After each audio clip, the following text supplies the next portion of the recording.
Hi everyone, I know you are watching this content to accompany your sleep. So before we start, I want to know where you are watching from and what time you are watching. Also, don't forget to like, comment, and subscribe. Let's jump straight into the story. Story 1. In the quiet town of Valley Springs, California, a tragic event unfolded in 2013 that would forever alter the lives of its residents. The central figure in this harrowing tale is Layla Fowler, a 12-year-old girl whose life was cut short under mysterious and heartbreaking circumstances. Layla was known in her community as a bright and cheerful young girl. She had a passion for reading and was an active participant in her school's extracurricular activities. Her family, consisting of her father, Barney Fowler, her stepmother, and her older brother, were well regarded in the community. The Fowlers lived in a modest home on Ripon Road, surrounded by neighbors who described them as friendly and close-knit. On April 27, 2013, the tranquility of Valley Springs was shattered. Layla's 12-year-old brother, whose name is withheld due to his age, called 911, reporting that an intruder had entered their home and attacked his sister. According to his account, he was alone with Layla when he encountered a tall man with long gray hair fleeing the scene. He then discovered his sister suffering from multiple stab wounds. Despite immediate medical attention, Layla succumbed to her injuries. The initial response from law enforcement was swift. A manhunt ensued, with officers canvassing the area based on the brothers' description of the alleged intruder. The community was on edge, with many fearing that a dangerous individual was on the loose. Schools were placed on lockdown, and residents were urged to remain vigilant. As the investigation progressed, inconsistencies began to emerge in the brothers' account. Forensic evidence from the crime scene did not align with the presence of an outside intruder. There were no signs of forced entry, and DNA evidence pointed towards someone within the household. After thorough investigation and mounting evidence, the brother was arrested on May 11, 2013, and charged with second-degree murder. The arrest sent shockwaves through the community, as residents grappled with the revelation that the tragedy was not the result of an external threat, but stemmed from within the family. The legal proceedings that followed were complex and emotionally charged. Given the brother's age, the case was initially handled in juvenile court. However, due to the severity of the crime, prosecutors sought to have him tried as an adult. This decision sparked debates about the juvenile justice system and the appropriate handling of serious crimes committed by minors. In September 2015, after a lengthy trial, the brother was found guilty of second-degree murder. He was sentenced to a juvenile facility, with the possibility of being held until the age of 23. The verdict brought a measure of closure to the community, but the emotional scars remained. The Fowler family, once seen as a pillar of the community, was now fractured by an unimaginable tragedy. The case of Layla Fowler serves as a somber reminder of the complexities and hidden struggles that can exist within families. It underscores the importance of mental health awareness and the need for open dialogues to address underlying issues before they escalate into irreversible actions. For the residents of Valley Springs, the memory of that fateful day in 2013 remains a poignant chapter in their collective history. As the news of Layla Fowler's murder spread across the small town of Valley Springs, a palpable sense of fear and grief settled over the community.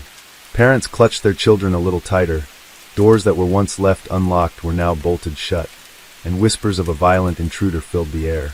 The idea that a stranger had broken into a home in broad daylight and murdered an innocent 8-year-old girl sent shockwaves through the town. Law enforcement immediately launched a manhunt, bringing in K-9 units, helicopters, and dozens of officers from surrounding areas. Neighbors were interviewed, their homes searched, and tips poured in from concerned citizens.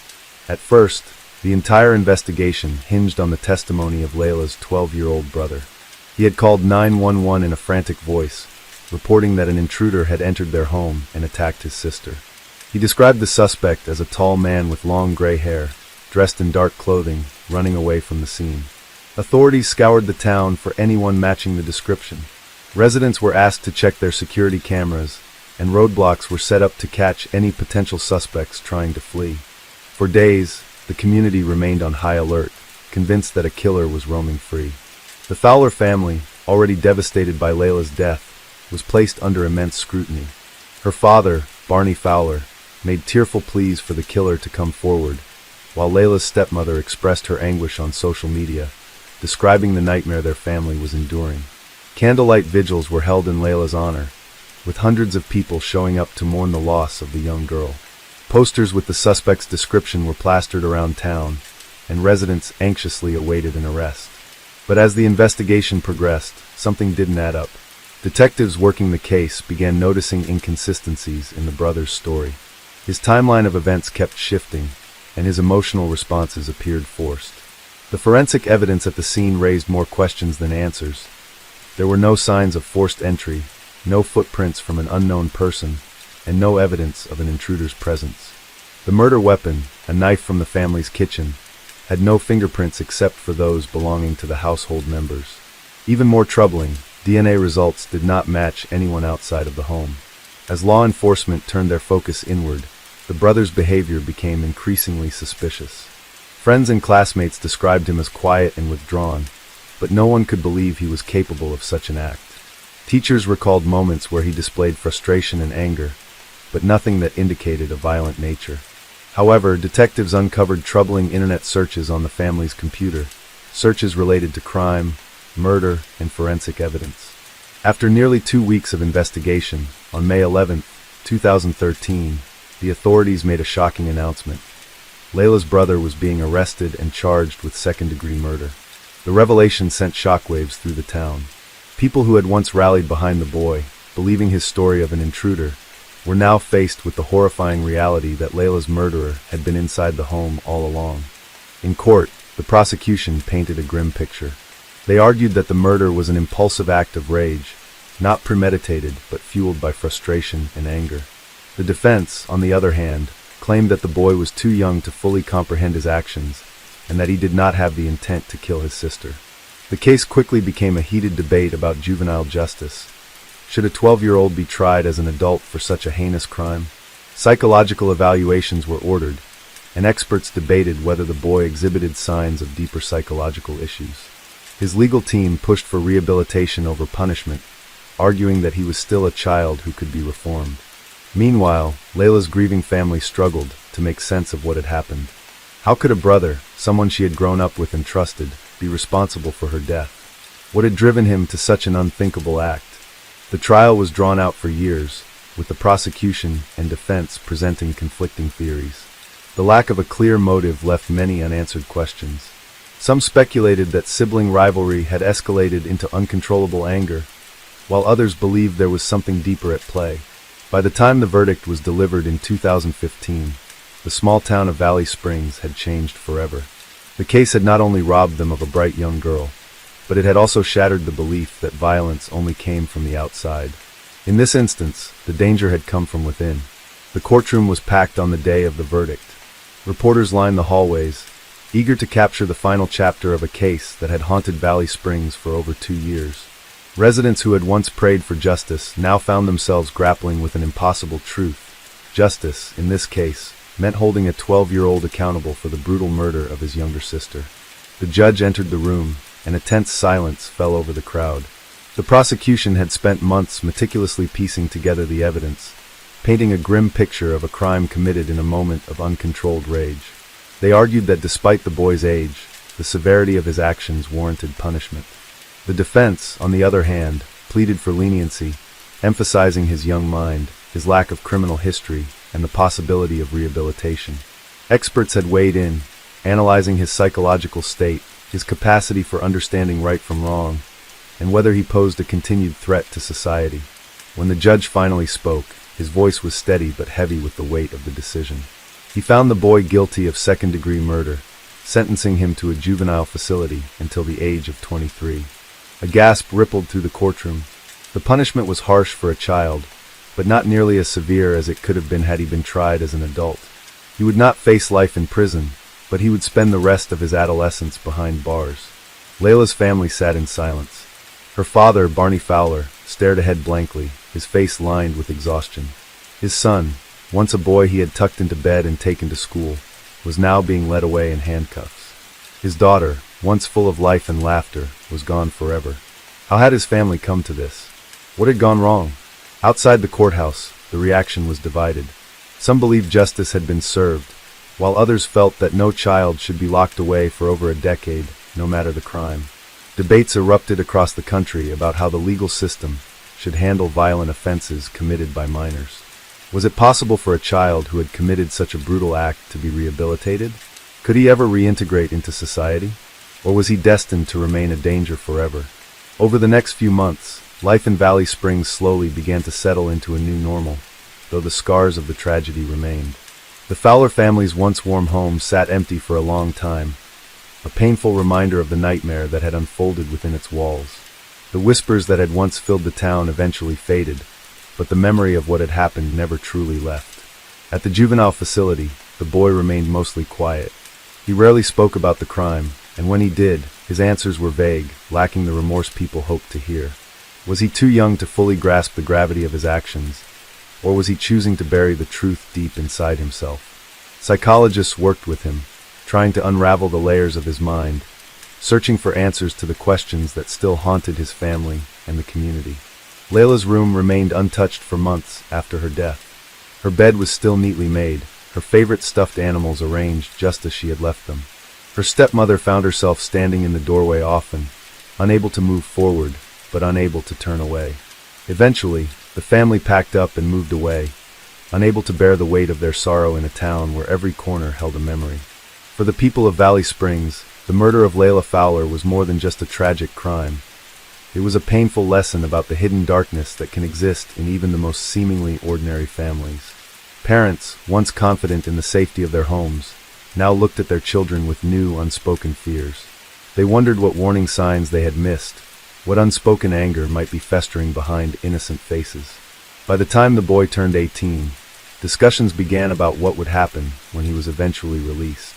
Would he be rehabilitated? Would he be able to reintegrate into the world?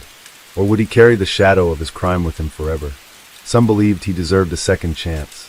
Others believed he could never be trusted again. In the years that followed, the tragedy of Layla Fowler faded from national headlines, but in Valley Springs, it remained an open wound. The community never truly healed. How could they, when a young girl was buried too soon, and the person responsible was supposed to be the one who loved her most? The finality of the case did not bring the closure people had hoped for. Justice had been served, but justice could not bring Layla back. Justice could not undo the pain her family endured. And justice could not answer the one question that still lingered in the minds of everyone who had followed the case. Why? Why had a brother turned against his sister? What had truly happened in that house on the day of her murder? No one would ever know the full truth, except for the boy who took her life. And some secrets, it seemed, would be carried to the grave. Story 2. Ivan Robert Marco Milat was born on December 27, 1944, in Guildford, New South Wales, Australia. He was the fifth of 14 children in a family that was anything but ordinary. His parents, both Yugoslav immigrants, ran a strict and often violent household, where discipline was enforced with an iron fist. Growing up in such an environment, Ivan and his siblings were no strangers to trouble. By his teenage years, Ivan had already started showing signs of delinquency, engaging in petty theft, breaking into houses, and getting into fights. Despite his criminal tendencies, Ivan appeared, on the surface, to be a relatively normal man. He was physically strong, well-built, and had an unassuming demeanor that made people believe he was just another blue-collar worker. He found steady work as a road worker, operating heavy machinery for the New South Wales Department of Main Roads. To those who didn't know him well, he seemed like a hard-working man, someone who kept to himself and minded his own business. But beneath the surface, Ivan Milat harbored dark desires that would soon make him one of the most notorious serial killers in Australian history. Between 1989 and 1993, the lush, dense forests of the Belanglo State Forest became the burial ground for his victims. 7 young backpackers, 2 Australians, 3 Germans, and 2 Britons, vanished without a trace while hitchhiking between Sydney and Melbourne. The disappearance of young travelers wasn't entirely unusual, as many adventurous souls took to hitchhiking to explore the country on a budget. But as months turned into years, and the missing travelers never made contact with their families, authorities began to suspect that something far more sinister was at play. The first major break in the case came in September 1992, when 2 runners stumbled upon a horrifying discovery in the Belanglo State Forest. The decomposed bodies of British backpackers Caroline Clark and Joanne Walters were found in shallow graves. Joanne had been stabbed multiple times in a frenzied attack, while Caroline had been shot at least 10 times in the head. The brutal nature of the murders shocked the public, and police feared they had a serial killer on their hands. A year later, in October 1993, another grim discovery was made. The remains of 3 more victims, Gabor Neugebauer, Anya Habschied, and Deborah Everest, were found in the same forest. Each of them had been subjected to horrific violence. Anya Habschied had been decapitated, her skull never recovered, while Gabor and Deborah had both suffered multiple stab wounds. The similarities between these murders and the earlier ones led investigators to the chilling realization that the same person was responsible for all of them. The case gained nationwide attention, and the media dubbed the unknown killer the backpacker murderer. The police worked tirelessly, combing through missing persons reports, tracking the last known movements of the victims, and gathering any possible clues that could lead them to the killer. The pressure was mounting, and the fear among the public was palpable. Hitchhikers became wary, and many young travelers changed their plans, unwilling to risk becoming the next victim. Then, in November 1993, the remains of 2 more victims, James Gibson and Simone Schmidl, were found. James and Simone had been missing since 1989, meaning the killer had been operating for years without detection. The brutality of the murders was consistent with the previous victims: stabbing, gunshot wounds, and evidence that the victims had been tortured before their deaths. Police now knew that they were dealing with a methodical and sadistic killer, someone who enjoyed inflicting pain and taking lives. But despite the gruesome discoveries, the killer remained unidentified. Authorities worked with behavioral experts to create a psychological profile, concluding that the perpetrator was likely a local man, familiar with the area, and possibly someone who had a history of violence. However, without solid evidence or a lead, the case stalled. It seemed as though the killer might never be caught. Everything changed in early 1994 when police received a tip that would break the case wide open. A British backpacker named Paul Onions came forward with a terrifying story.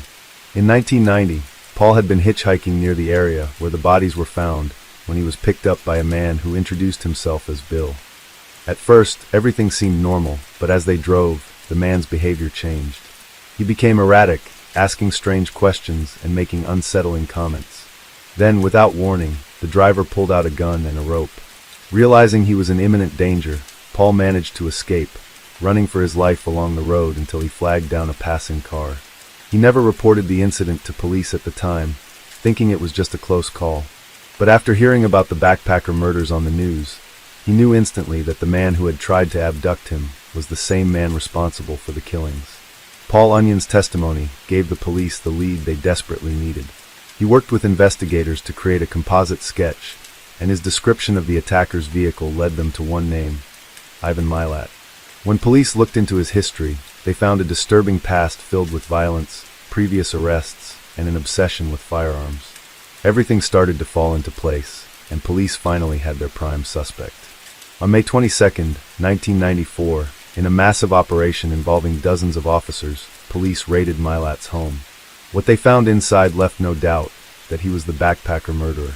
Hidden in his house and in a shed on his property were weapons matching those used in the killings, camping equipment belonging to the victims, and chillingly, items that had been taken as trophies from each person he murdered. The evidence was overwhelming, and Ivan Milat was arrested on the spot.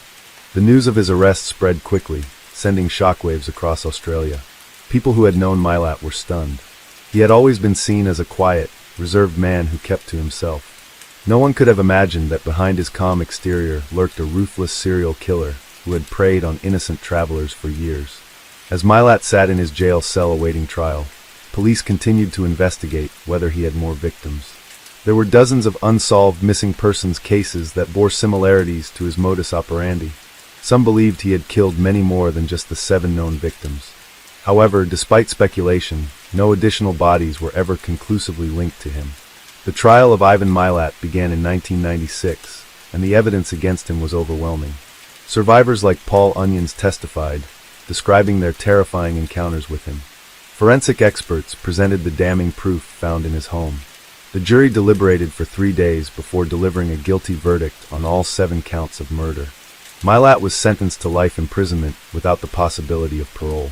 Even after being locked away, Milat never admitted to his crimes. He maintained his innocence until his death in 2019, despite the irrefutable evidence against him. Investigators remained convinced that he had killed more than just the 7 backpackers, but with his refusal to confess, those secrets died with him. The backpacker murders left a permanent scar on Australia. The case not only led to changes in how missing persons cases were handled, but also served as a grim warning about the dangers of hitchhiking.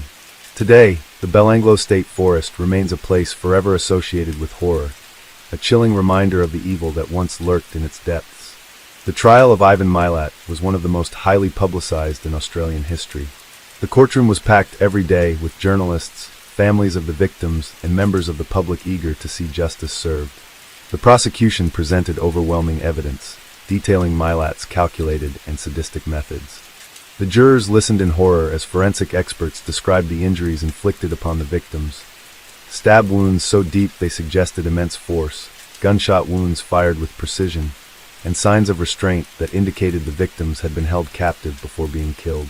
One of the most chilling aspects of the trial was the forensic evidence linking Milat directly to the murders.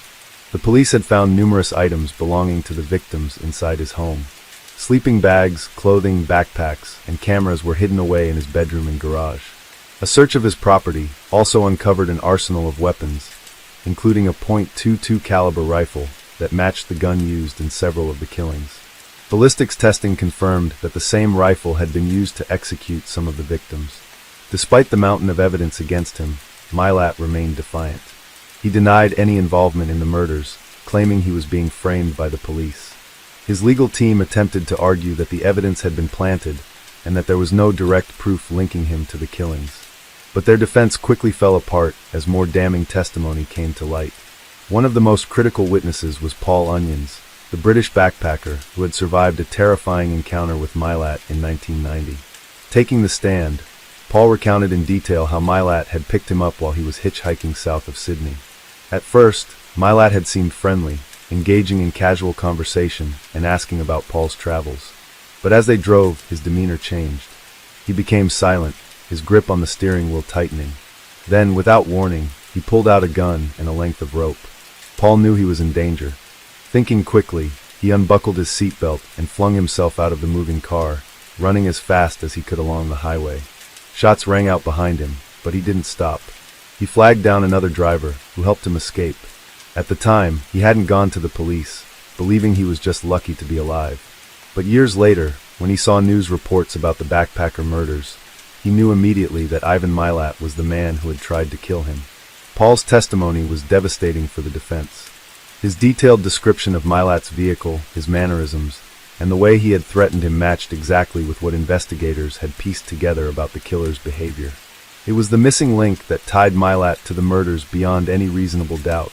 Throughout the trial, the families of the victims sat in the courtroom, listening to the gruesome details of how their loved ones had been brutally murdered.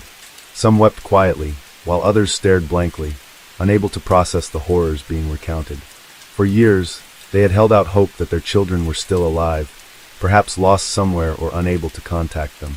Now they were faced with the undeniable truth. These young travelers had met a terrifying and painful end at the hands of a sadistic predator. The media coverage of the trial was relentless. Newspapers printed front-page stories about the evidence, the testimonies, and the grisly nature of the crimes. Television networks ran special reports analyzing every detail of Milat's past, his possible motivations, and the methods he had used to lure his victims. The public was both horrified and fascinated by the case, with many struggling to comprehend how a man who had seemed so ordinary could be responsible for such unspeakable acts of violence. As the prosecution continued to build their case, more disturbing details emerged about Milat's personal life. Former acquaintances and family members described him as controlling and prone to sudden fits of rage. Some recalled instances where he had expressed disturbing fantasies about harming people, though no one had taken him seriously at the time. His ex-wife testified that he had been abusive during their marriage, often brandishing weapons and making threats. She admitted that she had been afraid of him, but never imagined he was capable of murder. The psychological profile of Ivan Milat painted a picture of a cold-blooded killer who took pleasure in inflicting pain. Experts suggested that he had likely been hunting for victims long before the backpacker murders began. His knowledge of remote areas, his access to weapons, and his ability to manipulate people made him a highly dangerous predator. There was even speculation that he might have had accomplices, as some of the evidence suggested multiple people could have been involved. However, Milat never implicated anyone else, and no other arrests were made in connection with the case. After weeks of testimony and evidence presentation, the trial finally neared its conclusion. The jury deliberated for 3 days before reaching a verdict. When they returned to the courtroom, the atmosphere was tense. The families of the victims held hands, bracing themselves for the moment they had been waiting for. The foreman of the jury stood and announced the verdict: guilty on all 7 counts of murder. Gasps and quiet sobs filled the room as the weight of the decision sank in. The judge wasted no time in sentencing Ivan Milat to life imprisonment without the possibility of parole. He would spend the rest of his life behind bars, never to walk free again. Milat showed no emotion as the sentence was read. He remained expressionless, as if he had already accepted his fate. But even after being convicted, he continued to maintain his innocence, refusing to admit to the killings despite the overwhelming evidence against him. The families of the victims expressed relief that justice had been served, though the pain of their loss would never fully heal. Some found solace in knowing that Milat would never be able to harm anyone again, while others struggled with the lingering questions. Why had he chosen their loved ones? What had driven him to commit such horrific crimes? In the years that followed, speculation continued about whether Milat had more victims. Investigators reopened several cold cases involving missing persons who had disappeared under similar circumstances. Though no definitive links were ever established, many believed that the true extent of Milat's crimes would never be fully known. While Milat rotted away in prison, the impact of his crimes lingered. The case led to significant changes in how missing persons cases were handled in Australia, as well as increased awareness about the dangers of hitchhiking.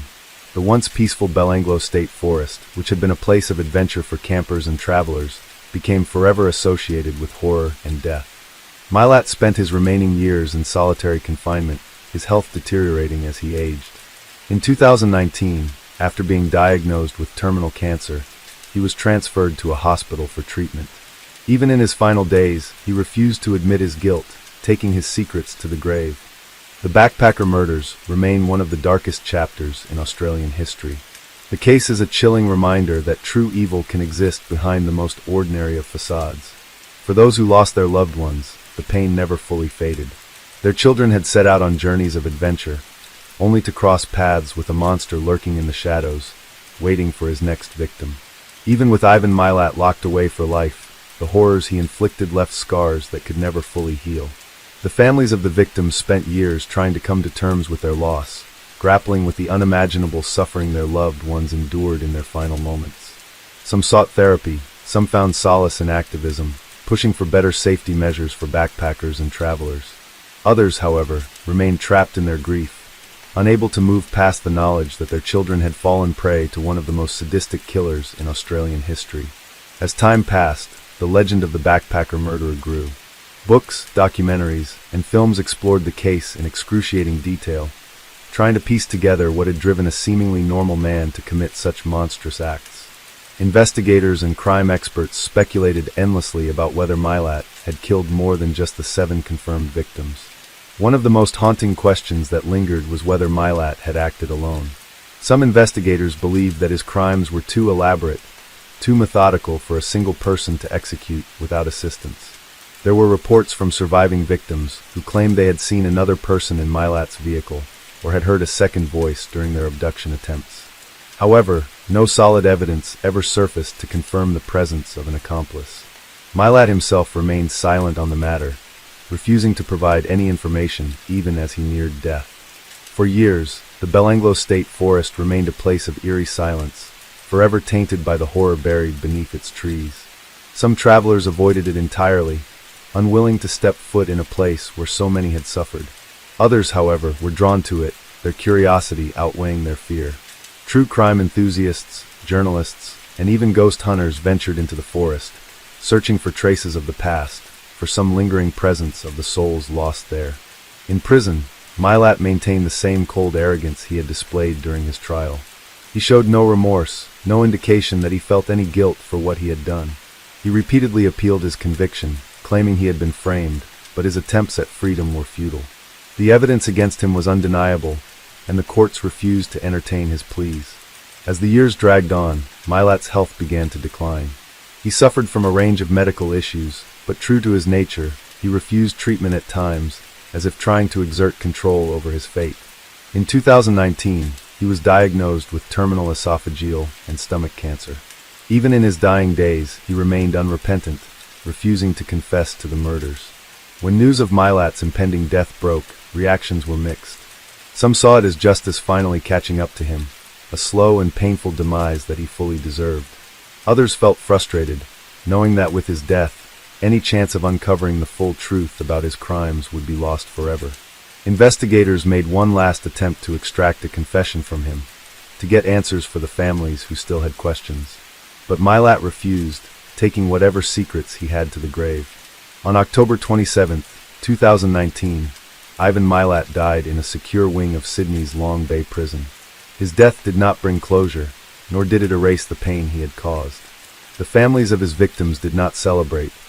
There was no joy in the death of a monster, only the lingering sorrow of lives taken too soon. The case of the backpacker murders remains one of Australia's most infamous crimes. It changed the way people viewed hitchhiking, turning what was once a common practice into a dangerous gamble. It led to changes in law enforcement, prompting new measures to track missing persons more efficiently. And most importantly, it left behind a tragic reminder of how easily innocence can be stolen by the cruelest of hands. Even today, the shadows of Ivan Milat's crimes linger. The Belanglo State Forest still carries the weight of its bloody history, a silent witness to the horror that unfolded within its depths. The victims' names are etched in stone, in the memories of their families, in the stories told to warn future generations. They will never be forgotten. But Ivan Milat, despite the notoriety he craved, will not be remembered as anything more than what he truly was: a cowardly, remorseless predator who preyed on the innocent and left behind nothing but grief, terror, and unanswered questions. Story 3. In the bustling city of Mumbai, India, a heinous crime unfolded in 2013 that would shock the nation and ignite widespread discussions about women's safety. At the center of this tragic event were 5 individuals: Muhammad Qasim Hafiz Sheikh, also known as Qasim, Muhammad Salim Ansari, Vijay Jadhav, Siraj Rahman Khan, alias Surju, and a juvenile whose identity remains protected due to legal reasons. These men, hailing from underprivileged backgrounds, had a history of petty crimes and were familiar with the darker underbelly of the city. Their lives intersected in a manner that would lead them down a path of unimaginable cruelty.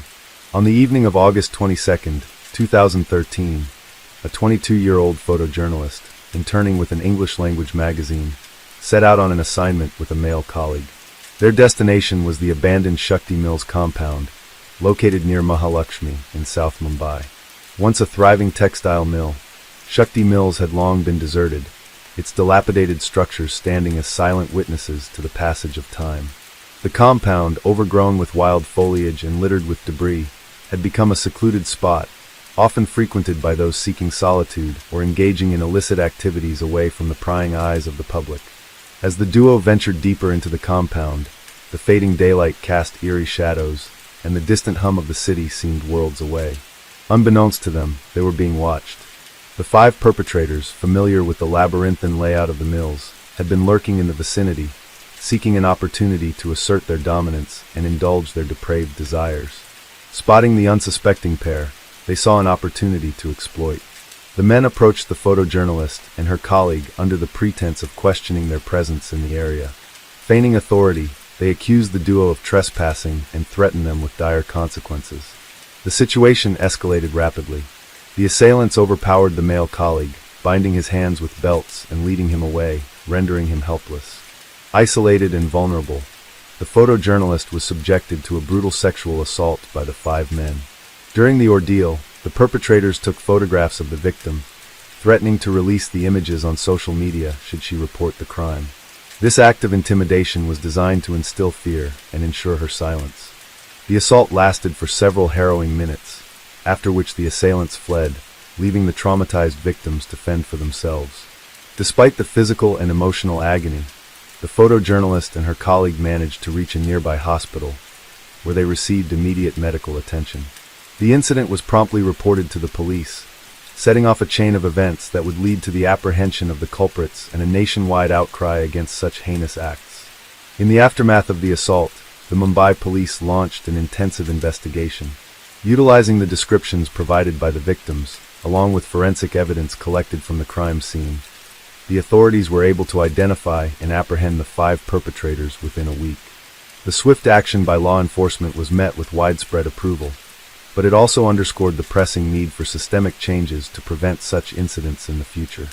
As the case proceeded to trial, it garnered extensive media coverage, sparking debates about women's safety, the role of law enforcement, and the societal attitudes that perpetuate such crimes. The Shakti Mills gang rape case became a catalyst for change, prompting both legislative reforms and a shift in public consciousness regarding issues of sexual violence and gender equality in India. The trial culminated in 2014, with the court delivering a landmark verdict that sought to send a strong message against such atrocities. The sentences handed down to the perpetrators were severe, reflecting the gravity of their crimes and the collective outrage of a society demanding justice. The case not only brought closure to the victims, but also ignited a movement aimed at creating a safer and more equitable environment for all. In the years following the incident, the Shakti Mills compound, once a symbol of industrial progress, stood as a stark reminder of the horrors that transpired within its walls. Efforts were made to rehabilitate the area, transforming it into a space that honors the resilience of survivors and serves as a testament to the ongoing fight against sexual violence. The legacy of the case continues to influence policies and societal attitudes, striving towards a future where such tragedies are relegated to history. The arrest of the 5 perpetrators in the Shakti Mills gang rape case was only the beginning of a long and painful journey toward justice. Mumbai police, under immense public pressure, ensured that no stone was left unturned in their investigation. In a city known for its resilience, the horrifying nature of this crime struck a deep nerve, igniting protests, discussions, and demands for swift justice. After the victim and her colleague reported the assault, police immediately launched a manhunt. The survivors' detailed testimony, along with the forensic evidence collected from the crime scene, played a crucial role in identifying the culprits. CCTV footage from surrounding areas also helped track the movements of the suspects, narrowing down their location. Within 72 hours, authorities had rounded up all 5 attackers. The juvenile suspect was apprehended first, and his confession led to the arrest of the others. During interrogation, the men showed no remorse. Initially, they attempted to deny any involvement, but when confronted with overwhelming evidence, including DNA samples collected from the crime scene and the victim's clothing, they had no choice but to confess. Their statements revealed a horrifying truth. This was not the first time they had committed such an atrocity. Just a month earlier, they had assaulted another woman in the same abandoned mill under eerily similar circumstances. The revelation sent shockwaves through the nation. The brutality of the crime, combined with the chilling realization that these men were repeat offenders, sparked massive outrage. Citizens took to the streets, demanding stricter laws and expedited trials for rape cases. The memory of the 2012 Delhi gang rape case was still fresh in the minds of many, and now, another horrific crime had unfolded in one of the country's biggest cities. The question arose, was India doing enough to protect its women? As the case moved to trial, the prosecution meticulously built its argument. The evidence was irrefutable. DNA samples linked the men directly to the crime, and their own admissions only cemented their guilt. The medical examination of the victim further corroborated the prosecution's case, detailing the injuries inflicted during the assault. One of the most damning pieces of evidence was the mobile phone records of the accused. These records placed them at the crime scene during the time of the attack, eliminating any possibility of mistaken identity. The police also recovered photographs taken by the perpetrators during the assault, which they had used to blackmail their victims into silence. These images, found on the mobile phones of the accused, were presented in court, further proving their guilt. As the trial progressed, the victim's testimony became the centerpiece of the prosecution's case. In a closed courtroom, she recounted the horrifying ordeal, her voice unwavering despite the trauma she had endured. Her courage in facing her attackers head-on was praised by activists, legal experts, and the general public. Meanwhile, the defense struggled to build a case. They attempted to argue that the confessions had been coerced, and that there was no direct witness to the crime apart from the victim and her colleague. However, the forensic evidence was overwhelming, and the judge quickly dismissed any claims of wrongful arrest. Public interest in the case remained high. Every hearing was followed closely by the media, and social activists continued to push for harsher punishments for sexual crimes. The case became a symbol of the larger battle against gender-based violence in India, highlighting the urgent need for systemic changes. Legal experts debated the appropriate punishment for the perpetrators. The 2013 Criminal Law Amendment Act, passed in response to the Delhi gang rape case, had introduced stricter penalties for sexual offenses, including the death penalty for repeat offenders. The Shakti Mills case became the first instance where this law would be tested. If found guilty, the perpetrators could face the harshest sentence possible under Indian law. As the trial neared its conclusion, the tension in the courtroom was palpable. The families of the accused watched in silence, some in disbelief, others with tears in their eyes. Their sons, brothers, and husbands had committed an unthinkable crime, and now they were about to face the full force of the law. The victim, meanwhile, chose to remain out of the public eye. She had suffered immensely, yet she had shown remarkable strength. Despite the trauma, she had continued her career, refusing to let the crime define her life. Her resilience inspired many, turning her into a symbol of courage in the face of adversity. Finally, after months of hearings, the court was ready to deliver its verdict. The entire country waited with bated breath, hoping for justice, hoping that this time, the system would not fail. The Shakti Mills gang rape case had become more than just a trial. It had become a defining moment in India's fight against sexual violence. The final verdict in the Shakti Mills gang rape case came in early 2014, and it reverberated across the country. The courtroom was filled with tension as the judge read out the sentences for each of the 5 accused. The atmosphere was thick with anticipation, as both supporters and critics of the legal system waited to hear the fate of the men who had so violently and brutally assaulted the photojournalist. Muhammad Qasim Hafiz Sheikh, Muhammad Salim Ansari, Vijay Jadhav, and Suraj Rahman Khan, along with the juvenile accomplice, were each found guilty of multiple charges, including rape, sexual assault, criminal intimidation, and kidnapping. The charges were not just about the brutality of the attack, but also about the depraved manner in which the men had manipulated and exploited the victims in order to carry out their horrific crime. The prosecution had argued that these men had shown no regard for the dignity of the victim or for the law, and had acted in a premeditated, violent manner. They had terrorized the victims not just physically, but psychologically as well, leaving them in a constant state of fear and uncertainty. What made the crime even more disturbing was the fact that the perpetrators had intended to force their victims into silence, using threats of releasing the photos of the assault on social media as leverage. The judge, in delivering the judgment, commented on the severity of the crime, stating that the assault was not only an attack on the physical well-being of the victim, but also an assault on the very fabric of society. The court also emphasized the failure of the accused to show any remorse or to seek redemption for their actions. The cold, calculated nature of the crime, combined with the cruelty they exhibited toward their victims, led the court to hand down a harsh sentence. Qasim, Ansari, Jadhav, and Khan were all sentenced to life imprisonment without the possibility of parole. This was a significant moment in India's legal history, as it represented the government's strong stance against those who commit such heinous crimes.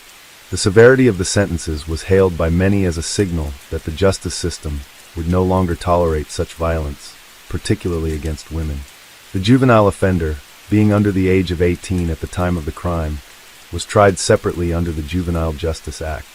Despite the horrific nature of his involvement in the assault, the law treated him as a minor. He was sentenced to 3 years in a reform facility, a sentence that sparked considerable debate.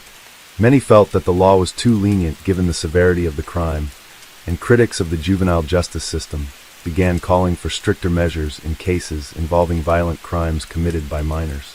The victim, despite the unimaginable trauma she had endured, showed an extraordinary level of courage throughout the proceedings. She had been forced to relive her nightmare during the trial, but her testimony remained unwavering, and her resolve to seek justice was inspiring. In her statement to the court, she said, "I am not a victim, I am a survivor," signaling that she would not allow the actions of these men to define the rest of her life. While the court's decision was a victory for the victims and their families, the case also highlighted the deep-rooted issues surrounding gender-based violence in India. The public outcry and protests that followed the Shakti Mills case were evidence that the country was at a crossroads.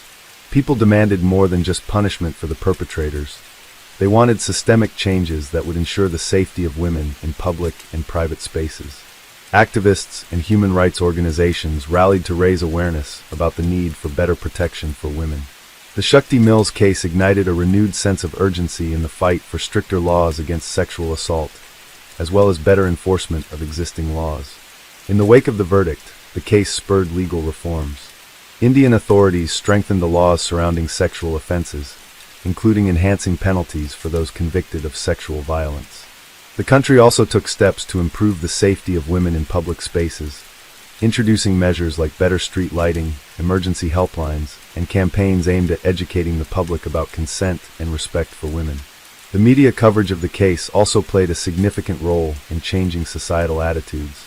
News outlets and social media platforms used their influence to keep the conversation alive, highlighting the importance of consent, the rights of women, and the urgent need to end the culture of impunity surrounding sexual violence.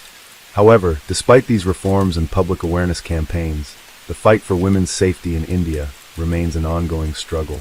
The Shakti Mills case was just one among many high-profile crimes, and while it spurred change, it also showed how much more work needed to be done.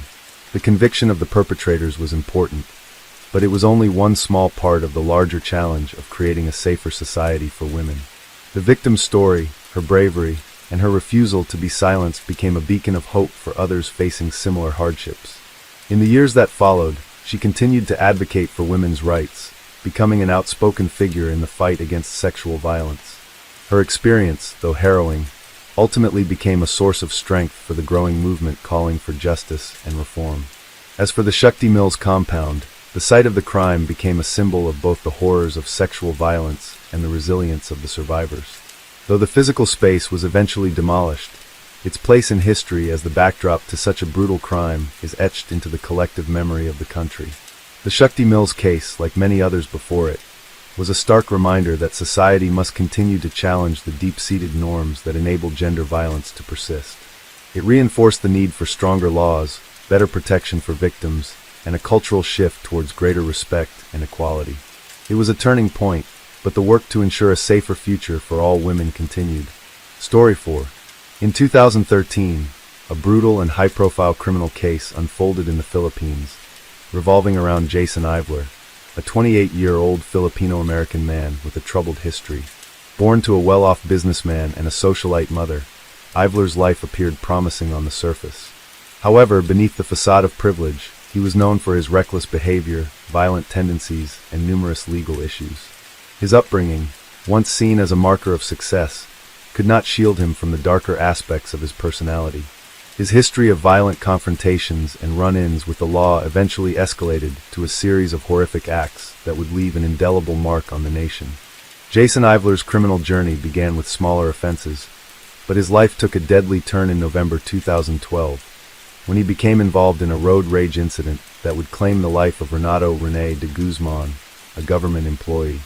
The incident took place in Quezon City, a bustling part of Metro Manila, and quickly captured the attention of the public due to its senseless brutality. On the fateful day of November 18th, Ivler, driving a black Honda CR-V, got into a heated exchange with de Guzman while on the road. Ivler reportedly cut off de Guzman's vehicle, and after a brief confrontation between the two drivers, things escalated in an alarming way. Witnesses recall that Ivler, enraged by the disagreement, drew a firearm and shot de Guzman in cold blood. The scene was chilling, a man gunned down in broad daylight in front of his wife and children, a violent act that left de Guzman dead on the spot. After the shooting, Ivler sped off, leaving de Guzman's family behind, traumatized and in shock. The crime was both senseless and horrifying, sparking outrage across the country. What made it even more shocking was the speed with which Ivler fled the scene, vanishing into the city's dense neighborhoods. Despite being a known figure, he managed to evade the authorities for a while, further enraging the public and law enforcement. Ivler's escape only fueled the media frenzy surrounding the case. As the investigation began, it was clear that the authorities were dealing with a dangerous individual. Ivler had a reputation for violence, but what made him particularly menacing was his apparent disregard for human life, even in a situation that could have been resolved without bloodshed. The police launched an intensive manhunt to capture Ivler, knowing that he had a history of evading arrest. They quickly learned that Ivler had gone into hiding, but his whereabouts remained a mystery for several months.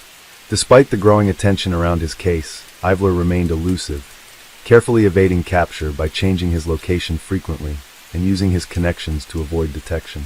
As the investigation progressed, it became clear that Ivler was not only responsible for the murder of de Guzman, but also for a series of other crimes. The authorities uncovered a pattern of violent behavior, including past instances of road rage and threats against other individuals. It was evident that Ivler had become a ticking time bomb, a dangerous individual whose disregard for the law and society had only intensified over the years. Despite the efforts of law enforcement, Ivler continued to elude capture, and his case became one of the most closely followed stories in the Philippines. The nation watched as the search for Ivler continued, with many speculating on how long he could keep his criminal activities hidden from the authorities. His wealthy background and connections had given him an advantage, but the law was closing in. Finally, in early 2013, a break in the case came. Ivler was located and arrested after a standoff with police. His capture marked the end of his brief but deadly crime spree, and the trial that followed would reveal the full extent of his violent actions. Ivler was charged with murder, as well as other related crimes, and his trial was closely followed by the public, eager to see justice served. During the trial, it became clear that Ivler was not only a dangerous criminal, but also a deeply disturbed individual, someone whose actions had been fueled by anger and a sense of entitlement.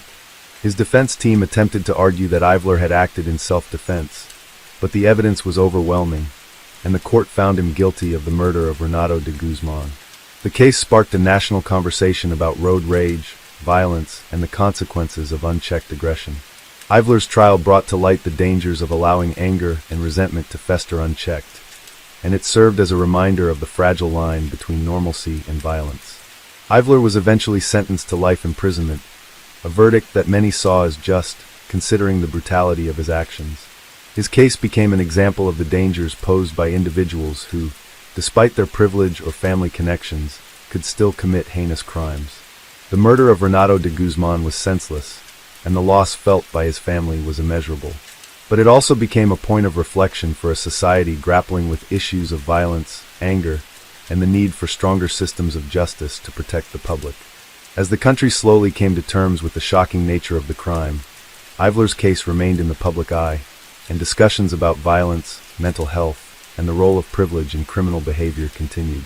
Though the case itself was closed, its impact on the collective consciousness of the Philippines was far from over. Following Jason Ivler's arrest, the legal proceedings and the subsequent media coverage captured the attention of the nation, with every development in the case closely followed by both the press and the public. His trial was seen not just as an attempt to bring justice for Renato de Guzman, but also as a test case for the broader issues of road rage and the consequences of unchecked violence in Philippine society. Ivler's background played a key role throughout the investigation and trial. Coming from an affluent and influential family, Ivler had been accustomed to a life of privilege. His father, a well-known businessman, and his mother, a respected socialite, had provided him with a life of luxury. However, this privilege seemed to have contributed to Ivler's sense of entitlement and a lack of accountability for his actions. Throughout his life, he had been allowed to skirt around the law, often using his family's connections to avoid serious consequences for his past violent behavior. As the trial unfolded, Ivler's defense team attempted to portray him as a victim of circumstance, arguing that his actions were a result of stress and external pressures. They even suggested that his behavior was a result of the complex relationship he had with his father, who was often absent from his life, leaving Ivler to navigate a turbulent upbringing largely on his own. But the public, and especially the family of Renato de Guzman, rejected these excuses. The prosecution painted a very different picture of Ivler. They described a man who had a long history of violent outbursts, and who had repeatedly used his anger as a tool for control. According to the prosecution, Ivler's road rage incident was not an isolated event, but part of a dangerous pattern of behavior. They argued that Ivler, when confronted with a minor traffic dispute, had reacted with such uncontrollable rage that he felt entitled to take the life of another person. His lack of remorse and his decision to flee the scene further proved that he did not view his actions as criminal, but as a natural response to perceived disrespect. Witnesses testified to Ivler's aggressive driving habits and his reckless behavior in the past. Friends, Family members, and even strangers who had encountered him on the road shared stories of his tendency to escalate minor conflicts into dangerous confrontations. They recalled moments where Ivler had been verbally abusive and had threatened violence over trivial issues, often without provocation. This painted a picture of a man who was prone to aggression and violence, traits that would ultimately lead him to murder. One of the most harrowing pieces of evidence that came to light during the trial was a security camera recording of Ivler's vehicle shortly before the murder. The footage showed Ivler tailing de Guzman's car, a sign of his growing anger as the dispute escalated. The chilling moment when Ivler pulled out his gun and shot de Guzman in cold blood was captured in detail, leaving no doubt as to the intent and the brutality of the attack. The murder was premeditated, as Ivler had deliberately positioned himself behind de Guzman's vehicle and had planned to confront him in a violent manner. As the details of the murder were laid out before the court, it became clear that Ivler had not just taken the life of an innocent man, but had also deeply impacted the lives of de Guzman's family. De Guzman's wife, who had witnessed the shooting, spoke about the traumatic effect it had on her and their children. She recounted how the murder occurred in front of them, and how they had been forced to witness the senseless violence. Their lives were shattered, and the emotional scars they carried would never fade. De Guzman's young children were left without their father, and his wife had to cope with the aftermath of the loss while trying to maintain some semblance of normalcy for her family. The emotional testimony from de Guzman's family had a profound impact on the court.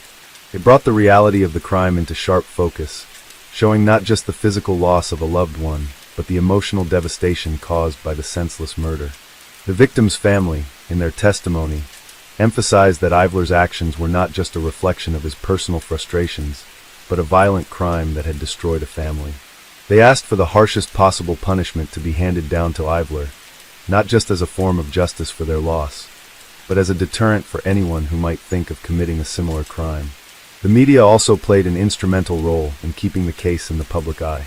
News outlets covered every aspect of the trial, from the shocking details of Ivler's crime to the emotional testimony from de Guzman's family.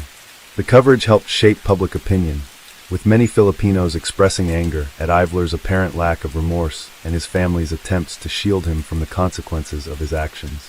Social media, in particular, became a platform for widespread outrage, as people demanded swift justice for de Guzman and his family. Despite the strong case presented by the prosecution, the defense persisted in its attempts to humanize Ivler.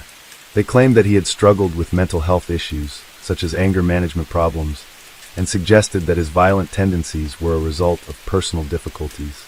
However, the court found these arguments unconvincing, particularly given the overwhelming evidence of Ivler's premeditated actions and his apparent disregard for the consequences of his crime. In the end, the trial culminated in a guilty verdict for Jason Ivler, and the court sentenced him to life imprisonment. The decision was met with relief by de Guzman's family and by the public, who felt that justice had been served. However, the case also served as a stark reminder of the dangers of unchecked aggression and the importance of accountability in a society that values law and order. Ivler's story did not end with the trial. His actions would forever be tied to the tragic death of Renato de Guzman, and his case would continue to spark discussions on the broader issues of violence, privilege, and the need for a more equitable legal system. While his imprisonment was seen as justice, the scars left on de Guzman's family and the community remained, a lasting reminder of the devastating consequences of violent behavior. Jason Ivler's conviction and subsequent sentencing marked the conclusion of a long and painful legal battle for the family of Renato de Guzman. But even though the legal proceedings had come to an end, the ripple effects of Ivler's crime would continue to reverberate throughout the nation. The brutal murder had raised serious questions about the increasing rate of violent crimes fueled by road rage, the culture of impunity that protected those in power, and the ability of individuals to escape justice due to their wealth and social status. The Philippines, like many countries, had seen road rage incidents become more frequent in recent years, but the murder of de Guzman brought this issue into sharp focus. It highlighted not just the dangers of aggressive driving, but also the underlying factors that could turn a simple dispute into something far more lethal. Ivler's case became a pivotal moment in the country's struggle with violence in public spaces. Public discourse quickly shifted to include calls for better laws to deal with road rage and harsher penalties for those who committed violent acts on the road. People demanded that the government take action to address these growing concerns. Proposals for stricter regulations on reckless driving and road rage incidents began to surface, and discussions were held about improving the legal system's response to such crimes. Activists and lawmakers alike called for more comprehensive measures, including compulsory anger management programs for repeat offenders and a nationwide campaign to raise awareness about the dangers of road rage. In the aftermath of Ivler's arrest and sentencing, there was a strong push for reforms in the criminal justice system. The case was seen by many as a glaring example of how privilege and wealth could influence the way justice was served. Ivler's ability to avoid capture for months, despite his high-profile crime, raised concerns about how some individuals with powerful connections could manipulate the system to their advantage. Many wondered if the case would have played out differently if Ivler had come from a less privileged background, and whether his family's status had allowed him to evade punishment for so long. For Ivler, the reality of life behind bars was an unimaginable shift from the life of luxury he had once known. His arrest had come at a great cost, and his trial had exposed the true extent of his violent tendencies. But even in prison, Ivler remained defiant. He made little effort to express remorse for his actions, maintaining that the murder was a result of his anger and frustration. His refusal to take responsibility for the crime only deepened the sense of injustice felt by de Guzman's family, who had been forced to relive the trauma of losing their loved one. Renato de Guzman's family, particularly his wife and children, faced an ongoing battle in their own right. While they found some solace in the conviction, the emotional scars from that day would never heal.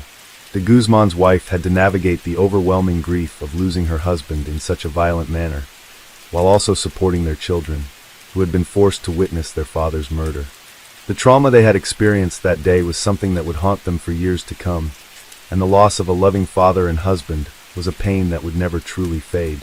In the months following Ivler's conviction, the media continued to follow his case, but the focus began to shift to larger societal issues. The case sparked a renewed conversation about the need for a cultural shift in how society viewed anger, entitlement, and the treatment of others on the road.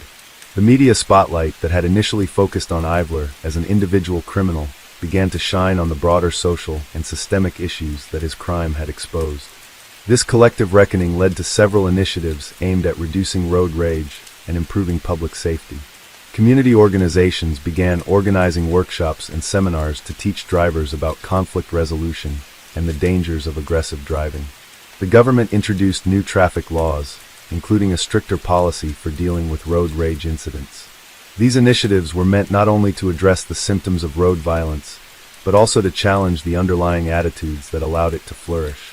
While Ivler's conviction was seen as a form of justice, it was clear that the case had uncovered much larger issues within the country. It wasn't just a question of punishing one individual. It was a question of addressing the broader culture of violence, entitlement, and impunity that could lead to such horrific acts. There was a growing understanding that solving one crime would not be enough to solve the problems that had allowed that crime to happen in the first place. For Ivler, life in prison was not just a consequence of his actions, but also a reflection of the larger issues at play. He had been a product of a system that had allowed him to live without consequences for years, and his crime had exposed the dangerous effects of that system. In prison, Ivler's life had become a stark contrast to the life he had once known. He had gone from a man of privilege to someone serving time for a heinous crime, and the isolation and loss were profound. The case of Jason Ivler and the murder of Renato de Guzman would remain a painful chapter in the history of the Philippines. It was a reminder of how unchecked anger and a sense of entitlement could lead to devastating consequences, and how important it was to address these issues before they escalated into violence. But it was also a story of resilience, the resilience of a family that had lost so much but had continued to fight for justice, and the resilience of a nation that had been forced to confront its own shortcomings in the face of such a senseless tragedy. In the years that followed, Ivler's case continued to serve as a catalyst for change, with many advocating for greater accountability and better support systems for families affected by violent crime. Though justice had been served for de Guzman, the work of healing, reform, and preventing future tragedies was far from over. And while Ivler's imprisonment marked the end of his freedom, it was just the beginning of the long road toward addressing the deep-rooted issues that had made his crime possible in the first place. Story 5. In 2013, a chilling crime rocked the quiet streets of Paris, France. The case involved the murder of a beloved elderly woman, known as Madame Juliette Dupont, who had lived in the heart of the city for over 60 years. What made this crime so shocking was not only its brutality, but also the identity of the perpetrator, a man by the name of Hugo Lemoyne. Hugo Lemoyne was a 32-year-old former student of philosophy who had struggled for years to find his place in the world. Born to middle-class parents in a small village in the French countryside, Hugo had always been somewhat of an outsider. His academic brilliance, while undeniable, was overshadowed by his social awkwardness and inability to connect with others. He spent much of his youth reading obscure philosophical texts, often retreating into his mind, and by his early 20s, Hugo had developed a deep sense of disillusionment with the world around him. His family, concerned about his increasingly erratic behavior, had tried to intervene, but Hugo's isolation only deepened. He moved to Paris with hopes of forging a new life, but instead, he spiraled further into depression and paranoia. Hugo's financial situation became dire when he failed to secure a stable job. Despite his intellectual prowess, he found little demand for a philosophy graduate with no practical skills. Struggling with his self-worth and consumed by feelings of anger and frustration, Hugo began to nurture dangerous ideas. He grew resentful of the wealthy, the well-off, and those who seemed to have everything he lacked. He became convinced that society was corrupt and that he, a misunderstood intellectual, was destined for something more significant than the life he was currently living. These dark thoughts took root, and over time, they transformed into a desire for revenge against the world that had rejected him. Madame Juliette Dupont, the victim, was a retired schoolteacher who had spent the final years of her life in a modest but cozy apartment on Rue de la Paix. She had lived a quiet, peaceful life, enjoying her daily walks through the streets of Paris, often stopping to chat with the locals. Known for her warm smile and kind heart, Madame Dupont had been a staple in her community. She was a beloved figure, well respected by her neighbors and friends. Despite her age, she was independent and lived alone, having lost her husband many years prior. Her life, though humble, was one of contentment. But unbeknownst to her, a man with a tormented mind was watching from the shadows, and her peaceful existence was about to come to a tragic end. It was in the early hours of the morning on October 15, 2013, when the crime occurred. Hugo Lemoyne had been planning the murder for weeks, methodically choosing his victim with cold precision. He had seen Madame Dupont many times before, walking her dog in the park or shopping at the local market. He had come to believe that she represented everything that was wrong with the world, a symbol of the comfortable, the content, and the happy. He saw her as someone who had lived a life of privilege, never experiencing the hardships he had faced. In his warped mind, she had become the perfect target for his anger and frustration. That morning, Hugo, wearing a black hooded jacket to conceal his identity, waited outside Madame Dupont's apartment building. He had watched her for days, learning her routine and waiting for the perfect moment to strike. When she left her apartment to run errands, Hugo followed her at a distance, feeling a sense of purpose. As she entered a local bakery, Hugo approached her from behind and, without warning, grabbed her by the arm and forced her into a nearby alley. The attack was swift and brutal. Hugo, driven by a combination of rage and delusion, assaulted Madame Dupont with a knife he had purchased earlier that week. The elderly woman, though frail and unprepared for the attack, fought back, but Hugo was relentless. In a matter of moments, he had fatally wounded her, leaving her body abandoned in the alley where she had taken her final breath. Hugo's actions were calculated, but the shock of the murder soon turned into confusion as he stood over her body, paralyzed by what he had just done. For a moment, he had a brief flash of realization, wondering if he had truly accomplished something meaningful, but it was quickly replaced by a deep sense of emptiness. He fled the scene almost immediately, leaving behind the evidence of his crime, including the knife that he had used. His hands shook as he hurriedly disposed of his clothes in a nearby trash bin and disappeared into the streets of Paris. The murder was initially a mystery. Madame Dupont's neighbors, alarmed by her absence, called the police, and soon, investigators began piecing together the details of the crime. The scene where the body was found was eerily quiet, with no signs of a struggle or a clear motive. As the investigation progressed, detectives found no immediate links between the victim and any known criminals or adversaries, leaving them baffled. The only clue they had was the surveillance footage from nearby security cameras, which captured a figure leaving the scene in a hurry.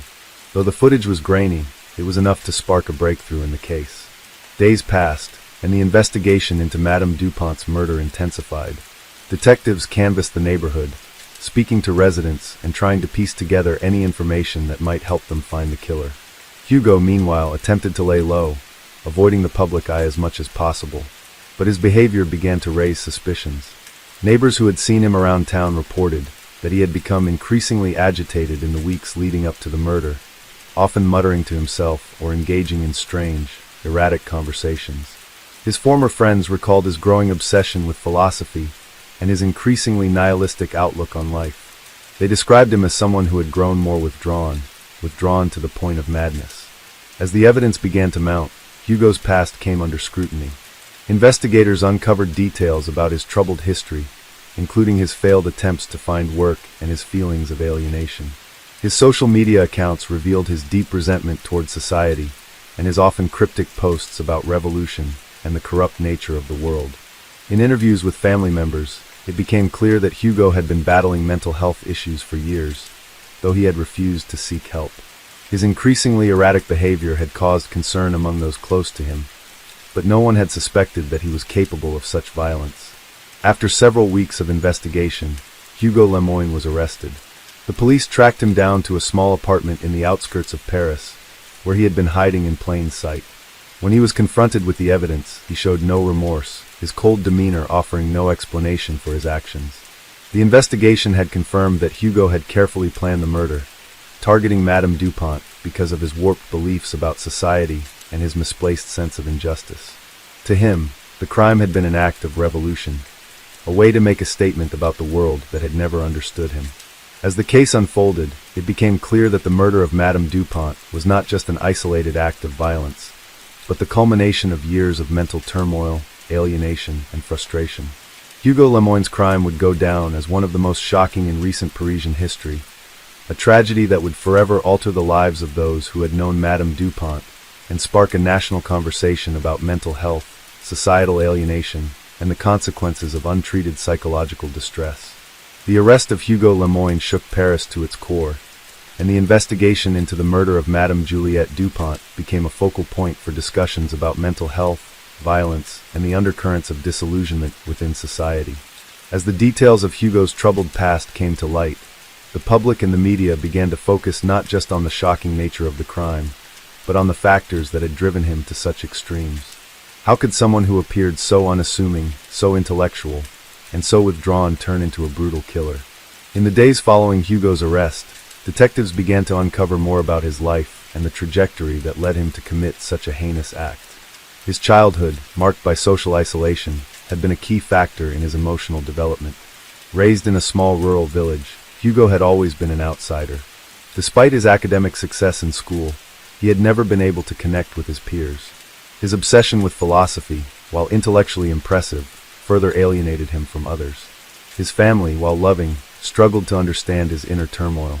They hoped that his intellectual pursuits would lead him to a meaningful career, but as Hugo grew older, his sense of purpose became increasingly unclear. Hugo's transition from a bright student to a troubled adult was gradual but unmistakable. His lack of direction led to periods of severe depression, and he often withdrew into himself, distancing himself from family and friends. His attempts to forge a career were met with failure, and his increasing inability to relate to those around him made it impossible for him to find lasting employment. At times, Hugo would express grandiose ideas about changing the world or making a profound impact on society, but these thoughts were never followed by concrete actions. He had become trapped in a cycle of frustration, bitterness, and self-pity. By the time he moved to Paris in his late 20s, Hugo's life had reached a breaking point. The city, with all its intellectualism and culture, offered little solace. He sought refuge in his academic pursuits, diving deeper into the works of Nietzsche, Camus, and other existential philosophers who questioned the meaning of life. But these readings only seemed to reinforce his sense of disillusionment. He saw the world as meaningless, filled with hypocrisy and corruption. In his mind, he was a misunderstood intellectual, and the ordinary people around him were mere pawns in a system they didn't understand. Paris, once a beacon of hope for him, had turned into a cold, uncaring place where his isolation was more palpable than ever. As his isolation deepened, Hugo's mental health deteriorated. He began to fixate on the idea that society had wronged him, that the comfortable lives of others, like Madame Dupont, were a symbol of everything he could never attain. He came to see his target as a representation of the very system that had rejected him. To Hugo, Madame Dupont, with her gentle demeanor and predictable life, was the perfect embodiment of the complacency and privilege that he resented. In his mind, killing her would somehow wake up the world to the injustices he had suffered, even though it was clear to those around him that his delusions were far from reality. Hugo's behavior had become increasingly erratic in the months leading up to the murder. Neighbors recalled seeing him pacing the streets at odd hours, talking to himself or staring blankly into the distance. He became known in his building as the quiet, brooding man who kept to himself, never engaging with others unless absolutely necessary. His attempts to communicate with people were awkward and often tinged with a sense of superiority. He looked down on those around him, dismissing them as simple-minded and beneath him. These feelings were not expressed openly, but they simmered beneath the surface, fueling his growing rage. Hugo's anger was not directed solely at the world around him, but at himself as well. He was consumed by a sense of failure, frustrated by his inability to achieve the greatness he believed he deserved. The quiet streets of Paris, which he had once seen as a refuge for intellectuals and artists, now seemed to mock him. He would walk past the cafes and bookshops, watching the people around him live their lives with ease, and he felt an increasing sense of alienation. Hugo's anger festered, and his thoughts turned darker, more violent. He became obsessed with the idea of correcting the injustices of the world, but his twisted interpretation of justice led him down a dangerous path. The night before the murder, Hugo sat in his apartment, stewing over his thoughts. He had planned the attack meticulously, but in a detached, almost clinical way. He was not driven by a sudden surge of passion, but by a cold, calculating desire to make a statement. The choice of Madame Dupont as his victim was no accident. He had observed her for weeks, watching her daily routines, learning her habits, and mentally preparing for the moment when he would confront her. He had convinced himself that her death would be a way to bring meaning to his existence, a way to strike at the heart of the world that had rejected him. When he finally left his apartment to execute his plan, Hugo's mind was a whirlwind of conflicting emotions. He had convinced himself that he was justified in his actions, that he was the victim of an unjust society, and that Madame Dupont represented everything he despised.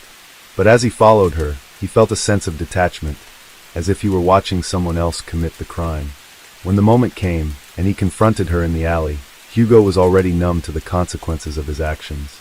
The brief encounter, which lasted only a few minutes, was enough to shatter any semblance of normality in his life. After the murder, Hugo's initial shock quickly turned to regret, but not in the way one might expect. Rather than remorse for taking an innocent life, he was more concerned with the realization that the act had not brought him the catharsis he had imagined. His life, despite the murder, remained as empty and purposeless as before. There was no sense of validation, no great philosophical breakthrough. Instead, Hugo was left with the unsettling feeling that his crime had been nothing more than a futile attempt to assert control over a world he could not comprehend. The investigation, which initially seemed to be at a dead end, picked up steam when the authorities began to connect the dots between Hugo's isolated life and the crime. His obsessive behavior, his fascination with philosophy, and his disdain for society painted a portrait of a man who had spiraled into madness. As investigators pieced together his movements, they realized that Hugo had been planning the murder for far longer than they had initially thought. The arrest of Hugo Lemoyne sent shockwaves throughout Paris, and as the story of the murder unfolded in the media, it became clear that the case was not just about one man's descent into violence. It was about a larger issue, the growing disillusionment and alienation in modern society. Hugo's crime served as a stark reminder of the dangers of unchecked mental illness, the importance of early intervention, and the need for greater attention to the psychological well-being of those who, like Hugo, fall through the cracks. The murder of Madame Dupont was not just an isolated tragedy. It was a reflection of the deep societal issues that still needed to be addressed. As Hugo Lemoyne's trial approached, the case began to receive widespread media attention across France and beyond. The shocking nature of the crime, an intellectually driven, premeditated murder of a beloved, elderly woman, raised uncomfortable questions about society's role in shaping individuals and the invisible forces that could push a person to the brink of violence. The more people learned about Hugo's life, the more it seemed as though he had been a product of a system that failed to nurture him, providing neither the emotional support nor the social connections necessary for a young man to thrive. Hugo's defense team initially tried to argue that his mental state had been severely compromised by years of untreated psychological issues, asserting that his capacity for judgment had been clouded by delusions and the belief that he was a misunderstood intellectual in a society that had no place for him. They attempted to paint him as a tragic figure, a person who had suffered from alienation and mental illness, and who had ultimately committed the murder as an expression of frustration with the world around him. The defense highlighted Hugo's isolated upbringing in the French countryside, his sense of failure after years of academic pursuits, and his inability to form meaningful relationships. They argued that these factors, combined with his obsession with existential philosophy, had created a perfect storm of disillusionment that led to his act of violence. However, the prosecution presented a different view. They argued that Hugo, despite his mental health struggles, was not acting in a state of temporary insanity. They painted him as a cold and calculating individual who had carefully planned the murder, demonstrating a level of forethought and detachment that suggested he was fully aware of what he was doing. They noted that Hugo had studied his victim for weeks, learning her routine and carefully choosing the moment to strike. The prosecution also pointed to his behavior after the murder, his immediate flight from the scene, his attempt to erase any trace of the crime, and his lack of remorse, as evidence that Hugo was not motivated by a momentary lapse in judgment, but rather by a deep, unshakable belief in the righteousness of his actions. The media coverage surrounding the trial was extensive, with pundits and commentators from all corners of society offering their opinions on Hugo's motivations and the larger implications of the case. Some saw him as a product of a broken society, where individuals who are not able to meet its expectations are often left behind, marginalized and forgotten. Others viewed him as a dangerous and delusional individual who had used his intellectual pursuits as a mask for his growing hatred of the world. The case sparked debates about the role of mental health services in society, the pressures placed on young people, and the ways in which intellectualism could be misused to justify harmful actions. Meanwhile, Hugo's family struggled to comprehend the man their son had become. His parents, who had tried to support him throughout his life, were devastated by the turn of events. They had always hoped that his intellectual pursuits would lead him to a fulfilling career, and they were bewildered by the transformation he had undergone. In interviews, they expressed shock and disbelief at the crime, describing Hugo as someone who had been sensitive and thoughtful in his youth, but who had grown increasingly withdrawn and bitter over the years. His mother, in particular, struggled to reconcile the child she had raised with the man who had taken Madame Dupont's life. She spoke about the despair she felt after realizing that she had not been able to help him, that his inner turmoil had been so profound that no amount of love or support could have prevented the tragedy. Hugo's trial lasted several months, with each new development in the case revealing more about the complexities of his mind and the depth of his disillusionment. As the defense team called expert witnesses to testify about Hugo's mental state, it became clear that he had suffered from depression for many years, and that his detachment from reality had only deepened over time.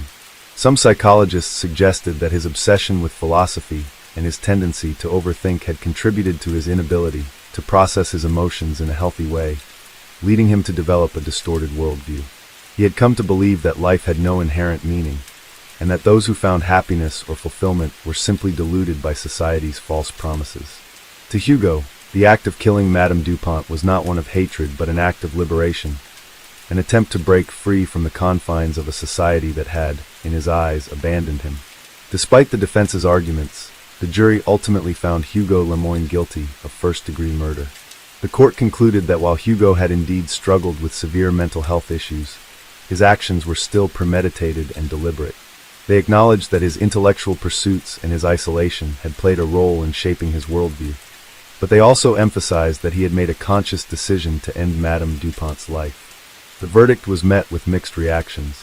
Some people felt sympathy for Hugo, believing that his actions were the result of a deep and unresolved personal crisis. Others were appalled by his lack of remorse and the coldness with which he had carried out the murder. The victim's family and friends expressed their heartbreak at the senseless loss of a kind, loving woman, and they called for greater awareness of the need for mental health support in society. In the aftermath of the trial, discussions about Hugo's crime continued to dominate public discourse.